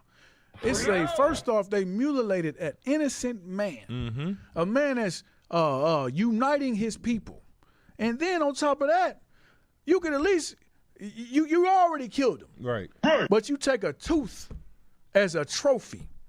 That's crazy. There's no man as perverse as this man. And this man got the nerve to dictate who can rule what country. Right. Go into man, this man is crazy. But I'm telling you, their time is short. Their time is short. We are the chosen of the Bible. And we will rule once again. And our redemption is near. I'm telling you. And it said something heavy in that video. It said they was originally going to use the CIA to assassinate this man. Yeah. What they do, America's playbook, like you said, they send people in to destabilize countries and try to get the uprising against that leader. Yep. Ain't nothing new. They use a CIA to do this.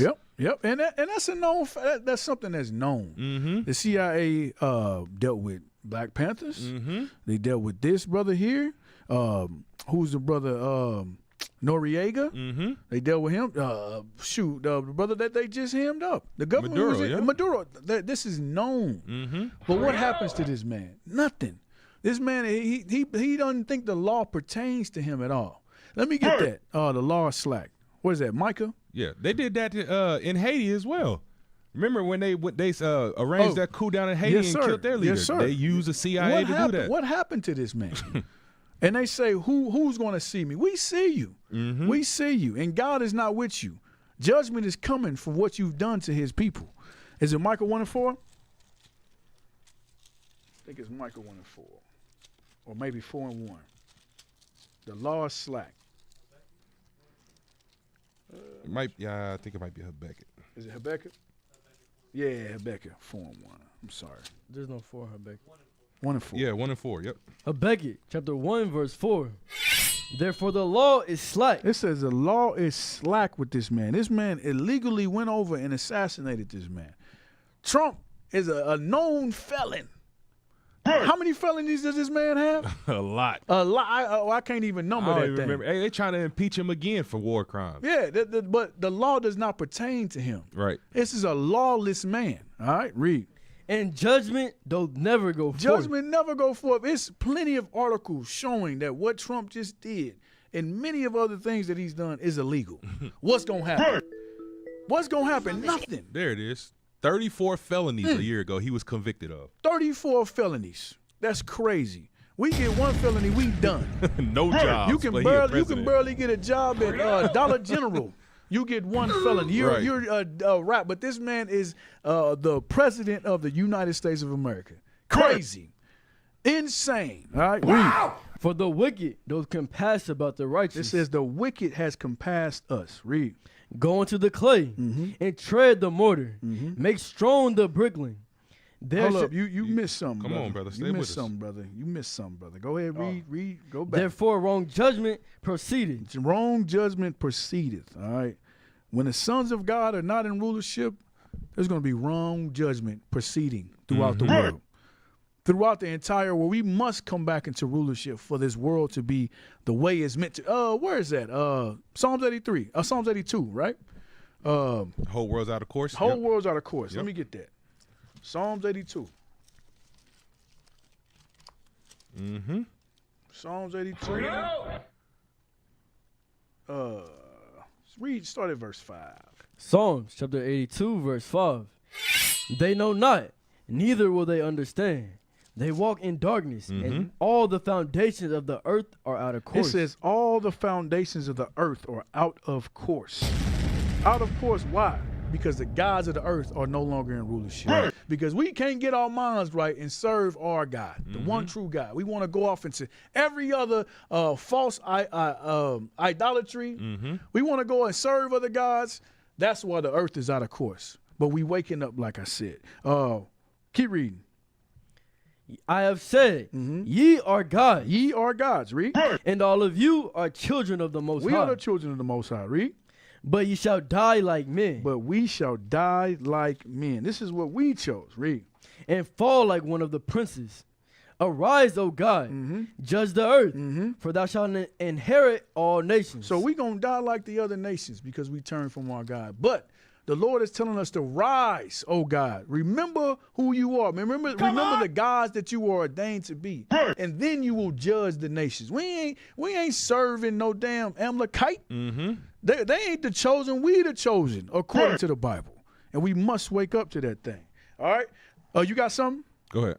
All right. Go ahead and play the next video. We got to get through them. Okay, so we just going to go into, we can read about a few of the things that Patrice Lumumba did. Go ahead and read that real fast. Hosea. Patrice Lumumba was a key figure in the struggle for independence from Belgium. So all he wanted was independence, all right, from Belgium. All right, read. Colonial rule in the Congo. His leadership and activism inspired many Congolese to fight for their freedom and sovereignty. Read. So they just want sovereignty. No, it's more to it. Lumumba was a strong advocate for Pan-Africanism. Just uniting his people, all right? Uniting his people. We're for uniting our people, all right? Read. The idea of African unity and solidarity. He believed in the importance of African nations working together to overcome colonialism and build a better future for the continent. So he saw the estate of his people. Just like anybody, anybody should see the estate of their people and want to build and want better, want more for what their people have. Right. All right. The same thing as us. Let me get Psalms 49, and we're gonna come back to this. Psalms 49. Or is it Isaiah 49? Who will rise up? Psalms 94. 94. Mm-hmm. 94:16. Mm-hmm. Psalm chapter 94, verse 16. Who will rise up for me against the evildoers? Mm-hmm. Or who will stand up for me against the workers of iniquity? Mm-hmm. Unless the Lord had been my help, my soul had almost dwelt in silence. Mm-hmm. So who's going to rise up for the iniquity that's going on in our neighborhoods, all right? The conditions, the evil conditions that we're in. All right, we want to unite our people. I see what my people are going through. I hate my people being on the bottom of society when I know they're the gods of the earth. I've always known there was something greater for my people. Same thing with Patrice Lumumba. The same thing with Ibrahim Traoré. Right. Same thing with different leaders throughout history. They don't like the state of their people. Mm-hmm. Anyone in their right mind should think that way. All right. Mm-hmm. We're not meant to be like it said in Jeremiah, homeborn slaves. Right. We're not just homeborn slaves. There's something greater in store for us. All right. Let me get Isaiah 49, verse 6. This is the unity of your people. Isaiah chapter 49, verse 6. Come on. And he said, it is a light thing that thou shouldest be my servant. It's a light thing to be the servant of the one true God. Read. To raise up the tribes of Jacob and to restore the preserved of Israel. So we want to restore the preserved of Israel. We want to restore the tribes of Jacob. It's a light thing to do that. We ain't here just to sit on the couch. Right. We're not just sitting on the couch watching TV all day, playing video games. We want to rise up the preserved of our people. All right? Restore Israel. Read.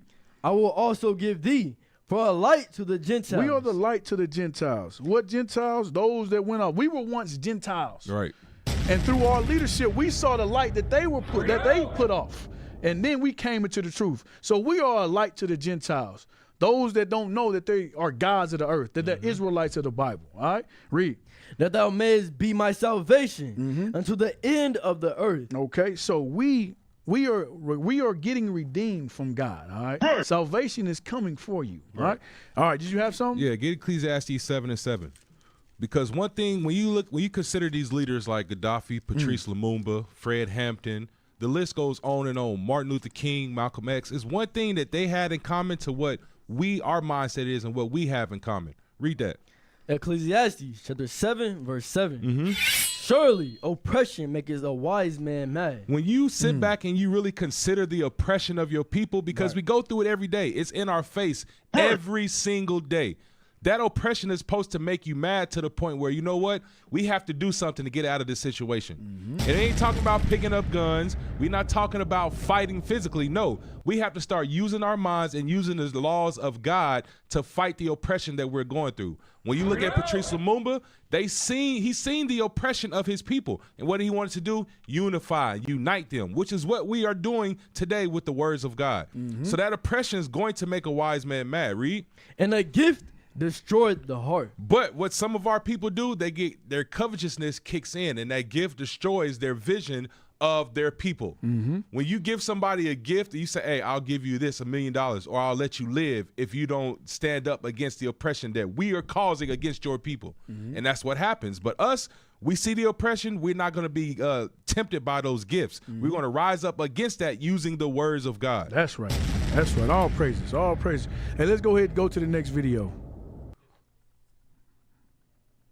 Go ahead to the next video. So they lied on Lumumba. This is another lie. Like we said earlier, it's all about you not aligning with their beliefs or resources. We saw Lumumba, he was going to keep them from getting the resources, Belgium getting the resources that they wanted, that they had. All right. Now let's go into this. Don't play that one. Play the next one. Now, if y'all know anything, we've been talking about Venezuela. This is nothing. This is the same thing that's happened only a few years ago. I know y'all been hearing the Panama Canal. That's something that's been going around for a while. You know, it's been talked about recently. All right, but this is the same thing that happened in Panama. All right, read. invaded Panama in 1989 under the guise of capturing dictator Manuel Noriega. If you happen to learn about this in school, it's usually from the U.S. perspective, how Noriega surrendered after being subjected to rock songs All like right. All I So Want pause Is it You right by there. Remember, everything we learn is from the U.S. perspective. That's why we urge people to go out and research on your own. Go out and study for yourself because they're not going to show this. We already showed through Esau's plots and popular persuasions. They're going to deceive you, okay? All right, keep playing. To I Fought the Law by The Clash and Panama by Van Halen. It's presented as this silly little operation when in reality thousands of Panamanians were killed, although the U.S. only reported 200 to 300 deaths. Ambulance drivers compared the damage done to El Chorillo in Panama City to Hiroshima. They even started calling it Little Hiroshima. The U.S. tried to hide evidence of... They said the damage done to, I can't remember, but Panama during that time was like Hiroshima, where you dropped an atomic bomb. Atomic bomb. That's nothing like, and we don't know it, but we know about Hiroshima and Nagasaki, but we didn't learn about this. Right. We didn't learn anything about this. You got to research and study for yourself. All right, play. Urban combat by providing journalists with their own previously filmed and edited camera footage. The exact numbers of deaths from Operation Just Cause is unknown, but the numbers range from 500 to 5,000 Panamanian deaths. That's thousands a huge injured. Gap. Yeah. That's a huge gap. That's how you know it's lies. The scripture says they speak lies from the womb. 500 to, that's a huge gap. I'm gonna say it's over 5,000. Right. It's over 5. Do me a favor. Put up how many died in Hiroshima. Because remember, she said originally that only 200 to 300 people got announced that they died during this. It says 90,000 to 166,000 people died in here. So if you compare this, it said it was compared to Hiroshima, right? How do you get 500? Right. How do you get 5,000? Right. It makes no sense. They tell on themselves. They tell on themselves. So and that's what the lies that they push. I'm telling you that Venezuela, I'm guaranteeing you there were lots of Venezuelans that died in that attack. And they're not happy. They are in fear right now. They are in fear because you can't be happy when bombs is falling over your head. It's not going to happen. All right, go back.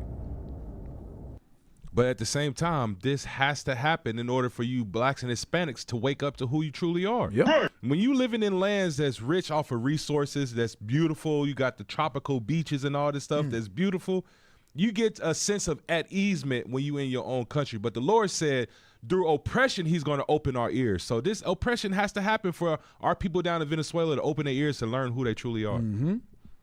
Yep. And 20,000 in El Chorillo losing their homes. Per the Physicians for Human Rights 1990 report, civilians were injured from gunfire, burns, shrapnel, lacerations, from glass and debris, stabbings, and bullets. The report found that a 5-year-old had been shot in the head, and a 4-year-old lost eyesight in one eye from grenade fragments, and a 13-year-old had been shot in the abdomen. After the invasion, corpses were left burned and piled up on the streets. El Chorillo was a primarily black Panamanian neighborhood, and it was reduced to rubble. My point in sharing this piece of history is not to defend Manuel Noriega, but to emphasize the hypocrisy of the U.S. The U.S. holds itself as a moral police of the world, inserts itself in global issues, and purports itself as the upholder of democracy worldwide. But at the same time, props up dictatorships when it's beneficial, all while harming people's lives, committing atrocities, and violating human rights and international law. It's important to learn and talk about this history, especially in today's... Check this. This shows you that we cannot escape the curses, all right? The curses are upon us for a sign forever, all right? Get that in Deuteronomy 28. Deuteronomy 28, verse 68. It's still happening to this day, all right? Read verse 15. Deuteronomy chapter 28, verse 15. But it shall come to pass, if thou wilt not hearken unto the voice of the Lord thy God, to observe to do all his commandments and his statutes, which I command thee this day, that all these curses shall come upon thee and overtake thee. Cursed shall thou be in the... Read verse 46. Verse 46. And they shall be upon thee for a sign and for a wonder, and upon thy seed forever. So these curses are going to be upon the Israelites forever. All right. Let me give verse 49. Verse 49. The Lord shall bring a nation against thee from far, from the end of the earth, as swift as the eagle flies. Okay, when they came and got us from the west coast of Africa, it was another nation that came against us. Vice versa. When the Spaniards came to our brothers of the northern kingdom, on this side of the earth, their symbol was the eagle. Okay? Look, when America went down to Venezuela, their symbol was the eagle. Right. All right? Read. A nation whose tongue thou shalt not understand. A nation that's tongue they shall not understand. Read. A nation of fierce countenance, which shall not regard the person of old, nor show favor to the young. It says they don't regard the person of the old or favor the young. You just heard the sister said kids lost eyesight. Kids died. There were a pile of corpses lined up. They didn't care what age you were. They didn't care. They do not regard the person of the old or the young. Read.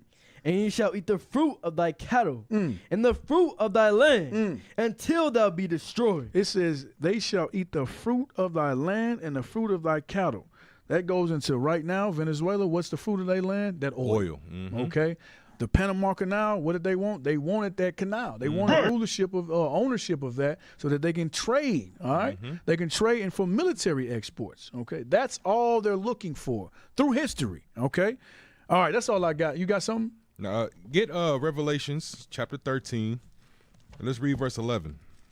Come on! Revelations chapter 13, verse 11. Bring it out! And I beheld another beast coming up out of the earth. Who's this another beast? America, the USA. Read. And he had two horns like a lamb. What's the two horns? Democracy and the Democrats and the Republics. Those are the two horns. So when all these videos we reading, we watching, we always hear about democracy. That's one thing big that America tries to use to infiltrate these countries. Read it one more time. And I beheld another beast coming up out of the earth. And he had two horns. A Democrat and a Republics. Read. Like a lamb. What's the lamb? Christianity, because they always say this is a Christian country. Like you said earlier, Manifest Destiny, how they believe that everything is given to them of God. Read. Yep. And he spake as a dragon. What is he speaking like? A demon, a devil. Why? Because everywhere he goes is death and destruction.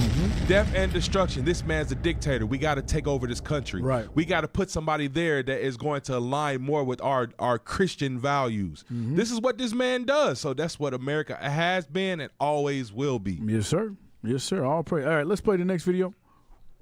So they went after the Panama Canal. Hey, check this. And like I said earlier, when Donald Trump, every promise of that big, beautiful bill, everything just about everything this dude said he was going to do, he done done it. Y'all just got to pay attention. This man ain't playing with you. He's coming. He's targeting the Israelites as well. He's targeting blacks and Hispanics and Native Americans. Y'all just got to wake up and see what's going on. All right? Play that. To further enhance our national security. Pause it. I gotta give the synopsis. But this was last year, top of the year, about 11 months ago. All right, play that. To further enhance our national security, my administration will be reclaiming the Panama Canal, and we've already started doing it. Wow! He said reclaiming. Yeah, this man, he's going. What did he was talking about Venezuela. He got Venezuela. All right. Well, he's talking about the Panama Canal. He got Panama. He said he was going to deploy ICE. He deployed ICE. Hey, y'all got to understand, this man is not playing games. All right. And when this man say he gonna do something, he doing. We gonna get off. I ain't gonna tell you too much, but play that. This man going for that Panama Canal because he believes everything is his. He believes in manifest destiny. All right, it's the same thing as what the Monroe. What was it? The Monroe Doctrine. And we gonna get into that later. But play that.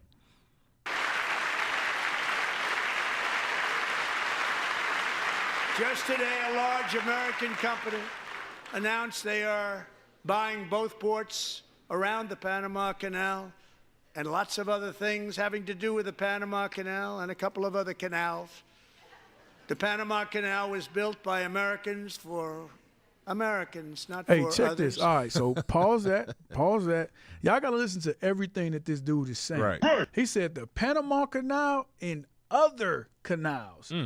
Let's see what other canals he's trying to get. Let's check it out. You got that? All right. Bro, and his demeanor as he's saying this stuff, like, who's going to stop me? No, that ain't it. Remember y'all pulled up the canals? It was they called it something different, but it's a canal. Yes. So he said we're going to try to get the Panama Canal and other. He said it real quick, but you gotta pay attention to what he's saying. All right, read that. There isn't a new large canal being built by China and Mexico, but Mexico is developing the interoceanic corridor of the Isthmus of Tehuantepec, CIIT, a major railway and logistic project to rival the Panama Canal. Okay, so this is interoceanic. So it's in just so many words. It's so many words. It's a canal. Okay, Right. it's an oceanic canal Connecting ocean to ocean. Right, connecting ocean to ocean. But then we're gonna keep it like it's a Right. canal. Okay, keep reading. With significant Chinese investment and trade interests. So China, they have investment and trade interest in that thing. All right, read. Though the main funding comes from Mexico. It comes from Mexico. Okay, so he said he's gonna try to get other canal. We remember. We read that this man's inward thought is deep. He's already planning this out. He's got a master plan. I'm telling you, just listen, and watch. All right. Hey, and something not to forget. The president of Mexico is an Israeli or Jewish Amalek woman.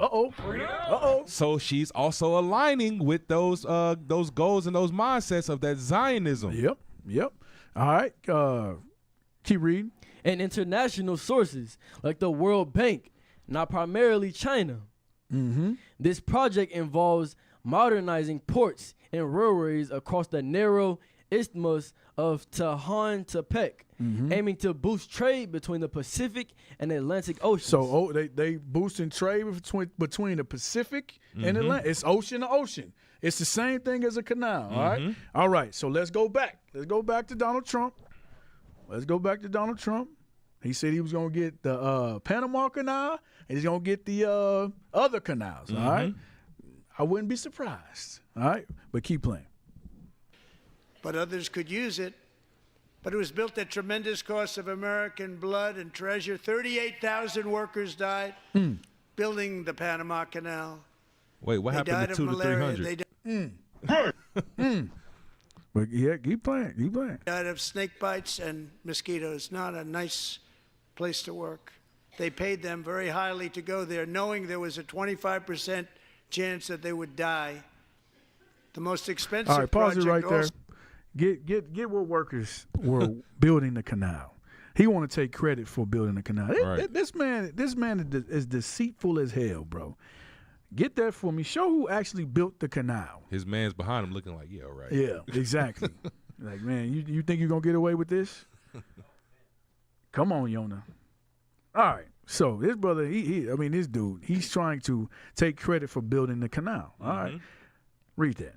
The Panama Canal was built by a massive, diverse workforce, predominantly Afro-Caribbean laborers. Predominantly Afro-Caribbean laborers. 90% of them were Afro-Caribbean. The ones that died, that worked hard, laborious hours, were our people. So he can't take credit for that. Benjamin. That's just another lie, another propaganda that he pushing out there. All right? Keep reading. From islands like Barbados, Jamaica, and St. Lucia. So that's the tribe of Benjamin. Right. All right, read. Who face harsh conditions alongside skilled American engineers. So the small percent, they were alongside skilled engineers. You know the engineers ain't doing no footwork. Ain't doing no work. Come on, they ain't doing no work. Right. They drawing up plans. Hey, Negro, you go ahead and build that like I drew it up there. Right there. All right.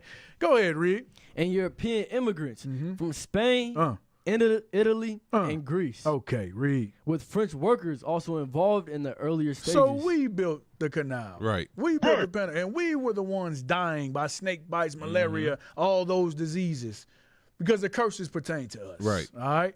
Let's go back to Donald Trump. Man, this dude's slick, man. Slick. He relies on the ignorance of our people. He relies on our ignorance. Yes, sir. Also, that was ever built in our country's history, if you bring it up to modern day costs. It was given away by the Carter administration for $1. But that agreement has been violated very severely. We didn't give it to China. We gave it to Panama, and we're taking it back. Oh. Hey, so remember, we talked about the CIA, right, and how they go in and destabilize and they cause all type of confusion, right? So one of the agreements for the Panama Canal is if they can't defend it, then the U.S. can come and can take over control of it again. Right. So what did they do? They sent jackals in. They sent people undercover to try to cause unrest against the Panama military and say that they couldn't defend it no more. So now we can take it back over. Yes, sir. Yes, sir. He's slick. All right. More subtle than any beast of the field. Okay. So let's go to the next article. I think it's an article, right? Yep. So this came out. We talked about this on a prior show, but this was written on January 5th. This is his master plan, okay, of how he's going to take those canals, okay? The same, but it just shows you that China had interest in building that canal. They were working with Mexico to build that canal, okay? Let's see what gangster Trump gonna do. All right, go ahead, read that. Trump's Don Road Doctrine seeks influence over Western Hemisphere, citing old U.S. policy. Okay, so he's using an old policy, an old play. Okay, keep going. Go down.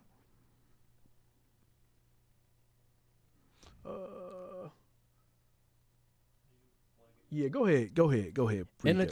In a triumphant news conference, you're gonna have to read fast. Following the capture of Venezuelan President Nicolas Maduro in the middle of the night last week, President Donald Trump invoked what he called the Don Road Doctrine. So he's invoking the Don Road Doctrine. Read. His vision of a U.S. superpower that can assert its military might to conquer the Western Hemisphere. This man thinks he's going to try to conquer the entire Western Hemisphere. He believes it belongs to him. All right, read. The State Department doubled down on the sentiment, posting on X on Monday, "This is our hemisphere." This is our hemisphere. Read. And President Trump will not allow our security to be threatened. He ain't gonna allow. He ain't gonna let no nation threaten our security. This man said, "This is ours. This is ours." Contrary to what the Bible says, right? This was really the Israelites. That's right. They came and took it from us, North, Central, and South America. Right. But the mindset of this man, he thinks everything belongs to him. Read. Secretary of State Marco Rubio suggested as much during cable hits over the weekend, saying, "This is the Western Hemisphere. This is where we live, and we're not going to allow the Western Hemisphere to be a base of operation for our adversaries, competitors, and rivals of the United States." Who's a rival of the United States? China, Russia. We just read that China was trying to build that canal in Mexico. He's not going to let that go down. This man covets fields. You don't understand. He's the gangster of all gangsters. He's not letting it go down. And he's willing to do whatever he needs to do to make sure he's in a supreme rulership. He's already showed his cards with Venezuela. He don't care what China got to say, what Russia got to say. He going to do what he need to do. When this man say he going to do something, he going to do something. The nations ain't going to say a peep. All right? And let's think about what he just said, too. He says he will not allow anybody to threaten the security of America, right? Come on! So what happens if one of these countries that the U.S. military bases decide to say the same thing? We're not going to allow America to threaten our security, and they start attacking their military bases. Right. It'll be a whole different Then it'll be a whole all-out war for doing the same thing that America's doing. Yep. Say Venezuela came and hemmed up Trump and his wife. Right. World War III would have popped off the next day. The next day. But that's the pride of this man. All right. Keep reading. World leaders. Go ahead. Go down. Read there. We need We need Greenland from the... Nope, read the next one. Yep, just get to the point. Trump openly threatened Colombia. He threatened Colombia. Okay, Colombia, that's our brothers from the tribe of Asher. Mm-hmm. All right, keep reading. And said it can face a similar fate. He threatening everybody. He said, you gonna get the similar fate as who? As Venezuela. As Venezuela. His dude said it. You best believe he gonna do it. Right. All right. Keep reading. And he said Cuba, that's Manasseh. Mm-hmm. All right, read. Was imminently ready to fall. They ready to fall too. He coming at the Arab. He coming at all 12 tribes. All right. But why did he say Cuba's ready to fall? Because Venezuela was providing Cuba with oil. Yes, sir. Come on. Venezuela is. It's not checkers. It's What's chess. the saying? That's it. It's ain't not checkers. It's chess. This dude is playing chess. All right. But the same playbook as his forefathers, because he's using that Monroe Doctrine, which he calls the Donroe Doctrine, which is essentially manifest destiny. Mm-hmm. This was all ours. This was given to us. All right? Read. He also said Mexico could be next. Mexico gonna be next. I'm gonna take all and anything that's attached to Mexico, any canal, anything is going to be the United States. All right? Read. As the administration seeks to continue its battle against drug cartels. So that's the premise that he's going to use. Mm-hmm. Drug cartels. When we already know America is the biggest drug dealer on this planet. Ever. We ain't got no boats to put drugs in the black communities, guns in the black. They put it there. Mm-hmm. They're working with the cartels. But when they're done using whoever they want to use, just like they got done with Noriega, they tried to say Venezuela, Maduro. Mm-hmm. They say he was into drugs. When they done with you, they're gonna slander you. They're gonna use you to take over your land. Mm-hmm. That's all they're gonna do. All right. And like we was talking about earlier, they're only saying that about places where the 12 tribes of Israel reside. Yes, sir. They only try to say they are the drug dealers. Mm-hmm. Yep. Read that. His rhetoric even raised questions about the plight of Taiwan as it faces growing threats from China and the Indo-Pacific. Mm-hmm. His comments could also include repercussions. Read the Donroe Doctrine. What is the Donroe Doctrine? Okay. The Donroe Doctrine is a portmanteau of Donald Trump and the Monroe Doctrine, the 1800s era doctrine that warned against European colonization, and the Americas articulated by President James Monroe. Okay, so it's a doctrine that came from James Monroe. Mm-hmm. All right, keep reading. Pointing to China, Iran, and Russia's influence on the oil industry in Venezuela. Mm-hmm. Keep reading. Trump said all of these actions... Go up, Jonah. Mm-hmm. Okay, go ahead. All the way back, dated to the Monroe Doctrines. And the Monroe Doctrine is a big deal. Just read the... according to the Department of State office, According to the Department of State's Office of the Historian, the Monroe Doctrine served as a justification for U.S. intervention in Cuba, Nicaragua, Haiti, and the Dominican Republic. So they said that they're justified going into these states because the Western Hemisphere belongs to us. Where did they get that ideology? Give me manifest destiny. And once again, look at all those places. These are all places where Israelites dwell. Yeah. Okay, so this is manifest destiny.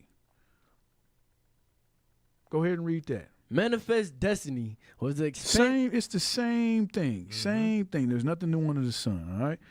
Read. Was the expansionist belief in the 19th century United States that American settlers were destined to expand westward across North America. So American settlers, colonizers, that's another word they use, settler. We just know you colonized, okay?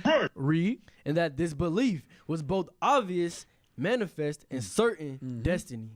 The belief is rooted in American exceptionalism, romantic nationalism, and white nationalism, implying the inevitable spread of republicanism and the American way. It is one of the earliest expressions of American imperialism. Okay, I want the point. Read. Yeah, where it says, the faith is the nation's divinely ordained destiny. The faith is the nation's divine ordained destiny. I just read it, but But that's the premise of it, okay? They thought it was a divine intervention that that this land, this Western Hemisphere, was given to them. All right. Let me get Micah. I think it's Micah 2. They covered fields. Come on! They covered fields. But this has nothing to do with any divine anything. All right. Like I said earlier, they are the vagabonds of the earth. No lands were given to this man. Read Micah 2 and 1. Micah chapter 2 verse 1. Woe to them that devise iniquity. It says, woe to them that devise sin, iniquity, read. And work evil upon their beds. What they're doing is working evil. Like I said earlier, they lay snare, they lay traps. Okay? Read. When the morning is light, they practice it. Because it is in the power of their hand. It says they practice it because it is in the power of their hand. Right now, they do have power, okay? Through the Lord gave them the power because it says that, what does it say? They are his sword. Yep. Yeah, he uses the heathen to chastise us, okay? Read. And they covet fields. It says they covet fields. This is what you see Donald Trump. This is what you seen Monroe doing. This is manifest destiny, all right? Read. And take them by violence. They took them by violence. They took every land that they went to. They took it by violence, all right? Like you said earlier, every place that they went to, they assassinated different leaders. When they came, after they came, it was 10 times worse. It was in a way worse state than before they came. Everything that they touch turns to chaos. All right, read. And houses, and take them away. They take them away. Read. So they oppress a man in his house. They took a man in his house. Read. Even a man in his heritage. They took a man in his heritage. All right, that's what you've seen the Amalekites do to the 12 tribes of Israel. Right. All right. Even Christian over here, they lie and say that they the true Christians. All right. They take a man in his heritage. All right. This is what they've done throughout time. All right. We short on time. Did you have something? No, go ahead. All right. Let's go. Let's go to the next video. I got a few more. Yep. So this man, he's on an attack. He's on an attack for the Israelites, okay? This is what he got planned next. This is the snare that he has in store for the Israelites, for the 12 tribes. Play that. Developing this morning, President Trump. This just came out this morning. Pause that. You don't think he already had this planned out? Right. When he took that all, he knew what he was doing. He knew who he was attacking. Play. Developing this morning, President Trump now urging Cuba to come to the table and make a deal after the capture of Nicolas Maduro. He says the island nation will not receive any more help from Venezuela, which was their main oil supplier. President Trump posted on Truth Social, quote, Cuba lived for many years on large amounts of oil and money from Venezuela. Venezuela now has the United States of America, the most powerful military in the world, to protect them, and protect them we will. There will be no more oil or money going to Cuba, zero. I strongly suggest they make a deal before it is too late. Hey, we just read pestilence, plagues. Let's go back to Matthew 24. Pestilence, plagues. These things are going to affect us in the last days, all right? When you strip a country of their oil, pestilence, plague is going to come. Cuba got their oil from Venezuela. It says no more money, no more any. That's a pestilence. That's a plague. Read that, Matthew 24. This is what's happening to us in the last days. Matthew chapter 24, verse 7. For a nation shall rise against nation, and kingdom against kingdom, and there shall be famines and pestilences and earthquakes in diverse places. So that's what you see going on. Trump is raising up nation against, he's making nation go against nation, kingdom go against king. You got Russia, China, Iraq, you name it. You name any nation, he's got them all up in cahoots, all right? Read that again.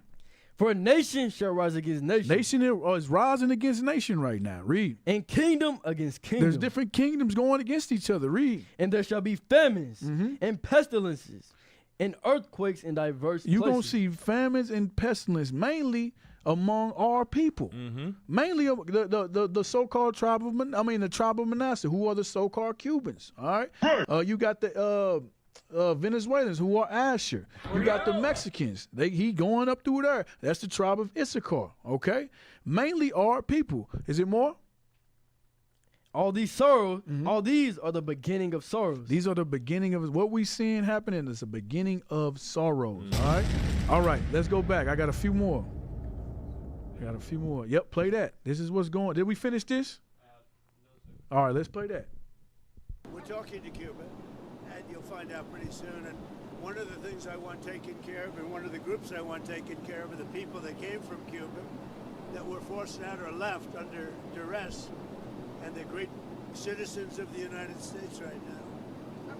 You have a lot of people forced out of Cuba unfairly, so we're going to take care of, most importantly right now, we're going to take care of the people that came from Cuba that are American citizens or in our country. Hey, real quick. So he said there was a lot of Americans forced out of Cuba, right? So when you think back to the Cuban project, where America was sending the CIA in to destroy the Cuban government back in the 1960s, around the Cold War time. These are some of the people they was talking about. So America has been trying to control Cuba. And now all of a sudden, this is another tactic they use. They're using their main supply of oil to try to invade Cuba again. So it ain't no new coincidence that they're trying to attack Cuba. They've been trying to do that. Yep, ain't nothing new. All right, let's go ahead and go to the next video. Run. You can't do that to people. They have to be removed. So you would revoke the temporary protected status? Absolutely, I'd revoke it and I'd bring them back to their country. He said at the beginning of the year, he said he's going to remove the TPS from the Haitians. All right, he's not playing. What did he do in December? I think it was December 29th. He signed that TPS. So what do you think is going to happen to our so-called Haitian brothers that's over here? The same thing that's happening to our Issacharite brothers. ICE is going to be on their head. This man is not playing with he has it out for the 12 tribes of Israel. Play. Have to be removed. So you would revoke the temporary protected status? Absolutely, I'd revoke it and I'd bring them back to their country. What if they won't receive them they're not? Well, they're going to receive them. They'll receive them. If I bring them back, they're going to receive them. He said they're going to receive them. He ain't playing. He wasn't playing. They got it. Did they? Let's play the next video. Y'all better wake up, man. This man ain't playing. He said, "Oh, they gonna receive. They gonna receive." Hundreds of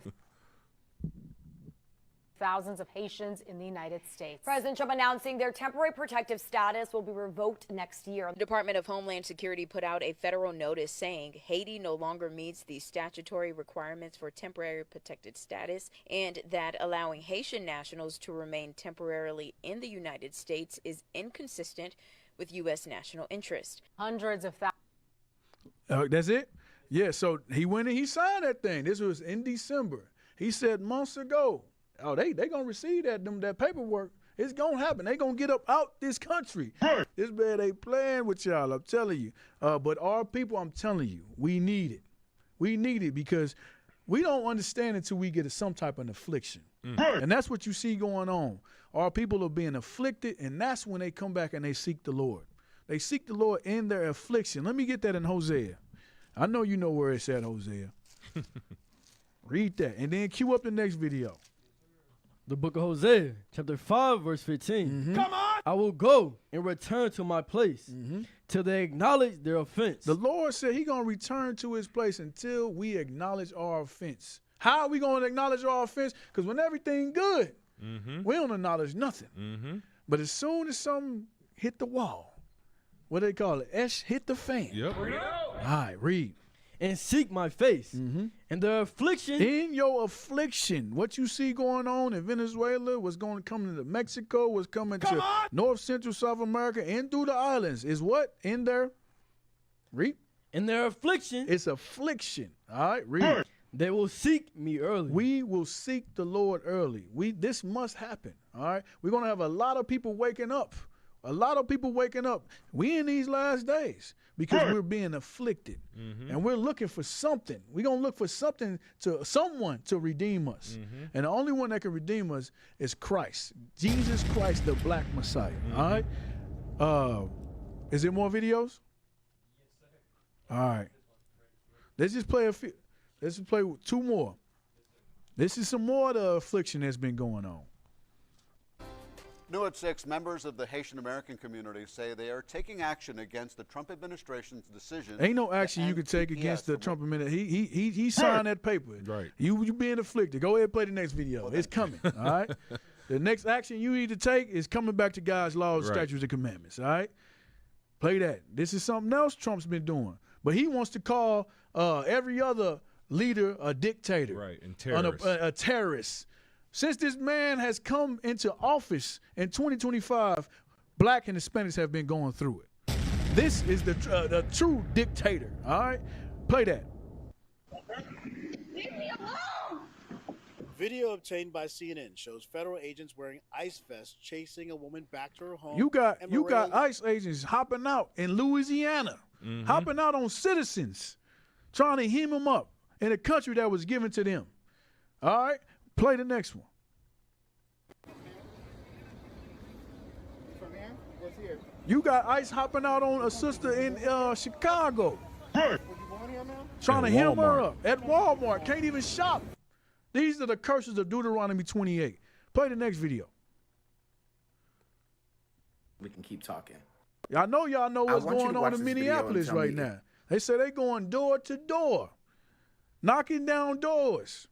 That's illegal. You can't go in somebody's house without a warrant. Right. But like we read earlier, the law is slack pertaining to them. The law is slack pertaining to the so-called white. The law was only put to keep your black behind in oppression. Right. Little do you know. All right? Play the next one. This was Minneapolis. Is it one more? Yes, sir. All right, play that. And give me give me Ezra. Give me 2 Ezra 7 and 16. I'm gonna leave off with that. But first, hit that follow button so we can keep talking. Did you have something? This is now going door to door in Minneapolis. ICE going door to door. Watch this. All right, pause that. So all people going through it. We being afflicted right now, all throughout the world. Not just the Western Hemisphere, but the Western Hemisphere on fire right now. I keep telling you, it's only year one. It's only year one. I'm telling you, we got 3 more of them things with this man. Y'all best get your minds right. All right, what you got? You got something? Get Job real quick. Job 36 and 15. The book of Job, chapter 36, verse 15. Read. Come on! He delivered the poor in his affliction. Who is the poor? You so-called blacks, Hispanics, and Native Americans. It's not talking about financial. It's talking about poor in spirit when you read Isaiah 14 in the last verse. Read. And opened their ears in oppression. It says the only way our ears is going to be open is in oppression. So these oppressions, this ICE raiding, everything that's happening to us, the only way our ears are going to be open to the Lord. All right, so when we going through this is a token that you are the children of Israel because everybody is not going through this. Yes, sir. Let me get one last one. 2 Ezra 7, verse 16. 2 Ezra, chapter 7, verse 16. Was thou not consider in thy mind this thing that is to come, rather than that which is present? Then answered I and said, O Lord, that bears rule, thou hast ordained in thy law, the righteous should inherit these things. So this is the angel talking to Ezra. All right, he's saying you need to worry about what's to come. That's the same message we're telling you, you blacks and Hispanics. Y'all need to pay attention to what's to come. All right, what's to come? Read. But that the ungodly should perish. Read. Go back. Read it from the top. Then answered I and said, O Lord, that bears rule, thou hast ordained in thy law that the righteous should inherit these things. So the righteous is going to inherit these things. What things? The affliction that we spoke of. All right, read. But that the ungodly should perish. But the ungodly will perish. All right, we both, the righteous and the ungodly, are going to suffer these things. All right, as you see, ICE is on top of everybody's head. He ain't just picking out the ones that got friends. He picking out all the Israelites, the blacks, Hispanics, and Native Americans as a whole. All right, the righteous, we going to suffer it, but we know we got something in store. All right, but the ungodly shall perish. Is it more? Keep reading. Verse 18. Nevertheless, the righteous shall suffer straight things and hope for why? We hope for a while. What's the why? The kingdom of heaven. Rulership. Dominion over all nations. All right? That's the why. All right? Read. For they that have done wickedly have suffered the straight things. Those that done wickedly, what wickedness have they done? Celebrating that next holiday. Eating pork, shrimp, crab, lobster. all off in all type of idolatry. All right, being deceived by this man. We can't be deceived by the lies that this man has taught us. We have to come back to our heritage. All right, read. And yet shall not see the wine. They gonna suffer these things, but they ain't gonna see no wine. You gonna lose twice. Right. You're going through it here in Babylon the Great, which is America, and you're going to inherit that lake of fire as well. So it would be in your best interest to come back to who you are. Come back to God's laws, statutes, and commandments. Remember, you are the gods on this earth. That's right. You are the gods on this earth. And these scriptures going to come to pass. All right. So keep the commandments. All right. Is it it? That's it on that? Yes, sir. That's it. That's it. So that's our show. That's our show. Hey, we in biblical times. Yes, sir. We in biblical times, y'all. We in the last days. The heat is being turned up. The heat is being turned up on you so-called blacks and Hispanics. It's time for us to wake up. Yes, sir. All right. I think we got a promo, right? Yes, sir. Let's play that promo.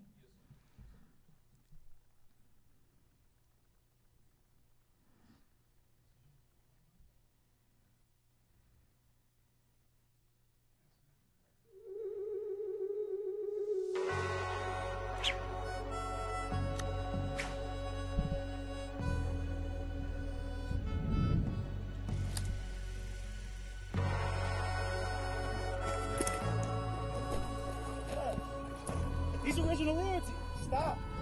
Chill. Relax. He's original royalty.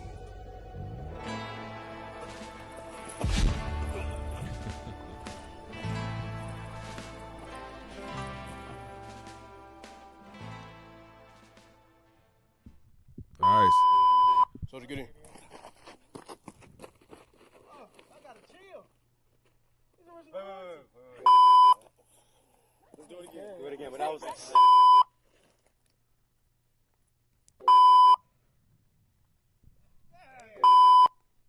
All right, so make sure y'all supporting original royalty, all right? Support original royalty. This is something that's our own, all right? So support that thing. Go in there and get you some shirts. We got some good stuff on there. Yes, sir. All right, what's the next got next? Put that up. I guess y'all did all right today. For a skeleton crew, we did all right. Hey, y'all go ahead and take that survey. Give our IT team some feedback. IT did their thing. They did their thing. Normally it's a spirit in IT, but y'all did all right today. It's still a spirit.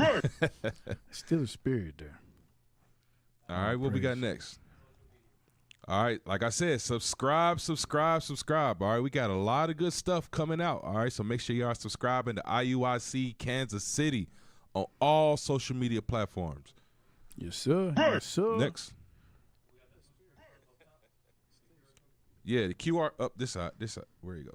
Get my Deacon Malachi on right there. All right, make sure y'all are contributing. All right, the Booster Club. Support the Booster Club. Put your donations in so we can travel and continue to wake up our people. All right, so hey, that's it for today. That's it. Hey, y'all. With that, we say shalom. Across the earth, the prophets move from the same. Israel must rise. Through every quest, every journey, the truth spreads. No border can contain it. No distance can silence it. Our nation lives in every moment. In joy, we celebrate marriages. In sorrow, we honor our dead. On the Sabbath, we gather as one. Families rejoicing together, bound by the commandments of God. Yet are we tried. From the stones in Kenya to the hatred in Montana, we endure as a soldier of the Lord. And still, the mission expands. On the airwaves, on the screens, in every nation under heaven, Israel's voice is heard. We build our communities. We raise our children in royalty. We restore what was broken. We clean what was defiled. We show the world who we are.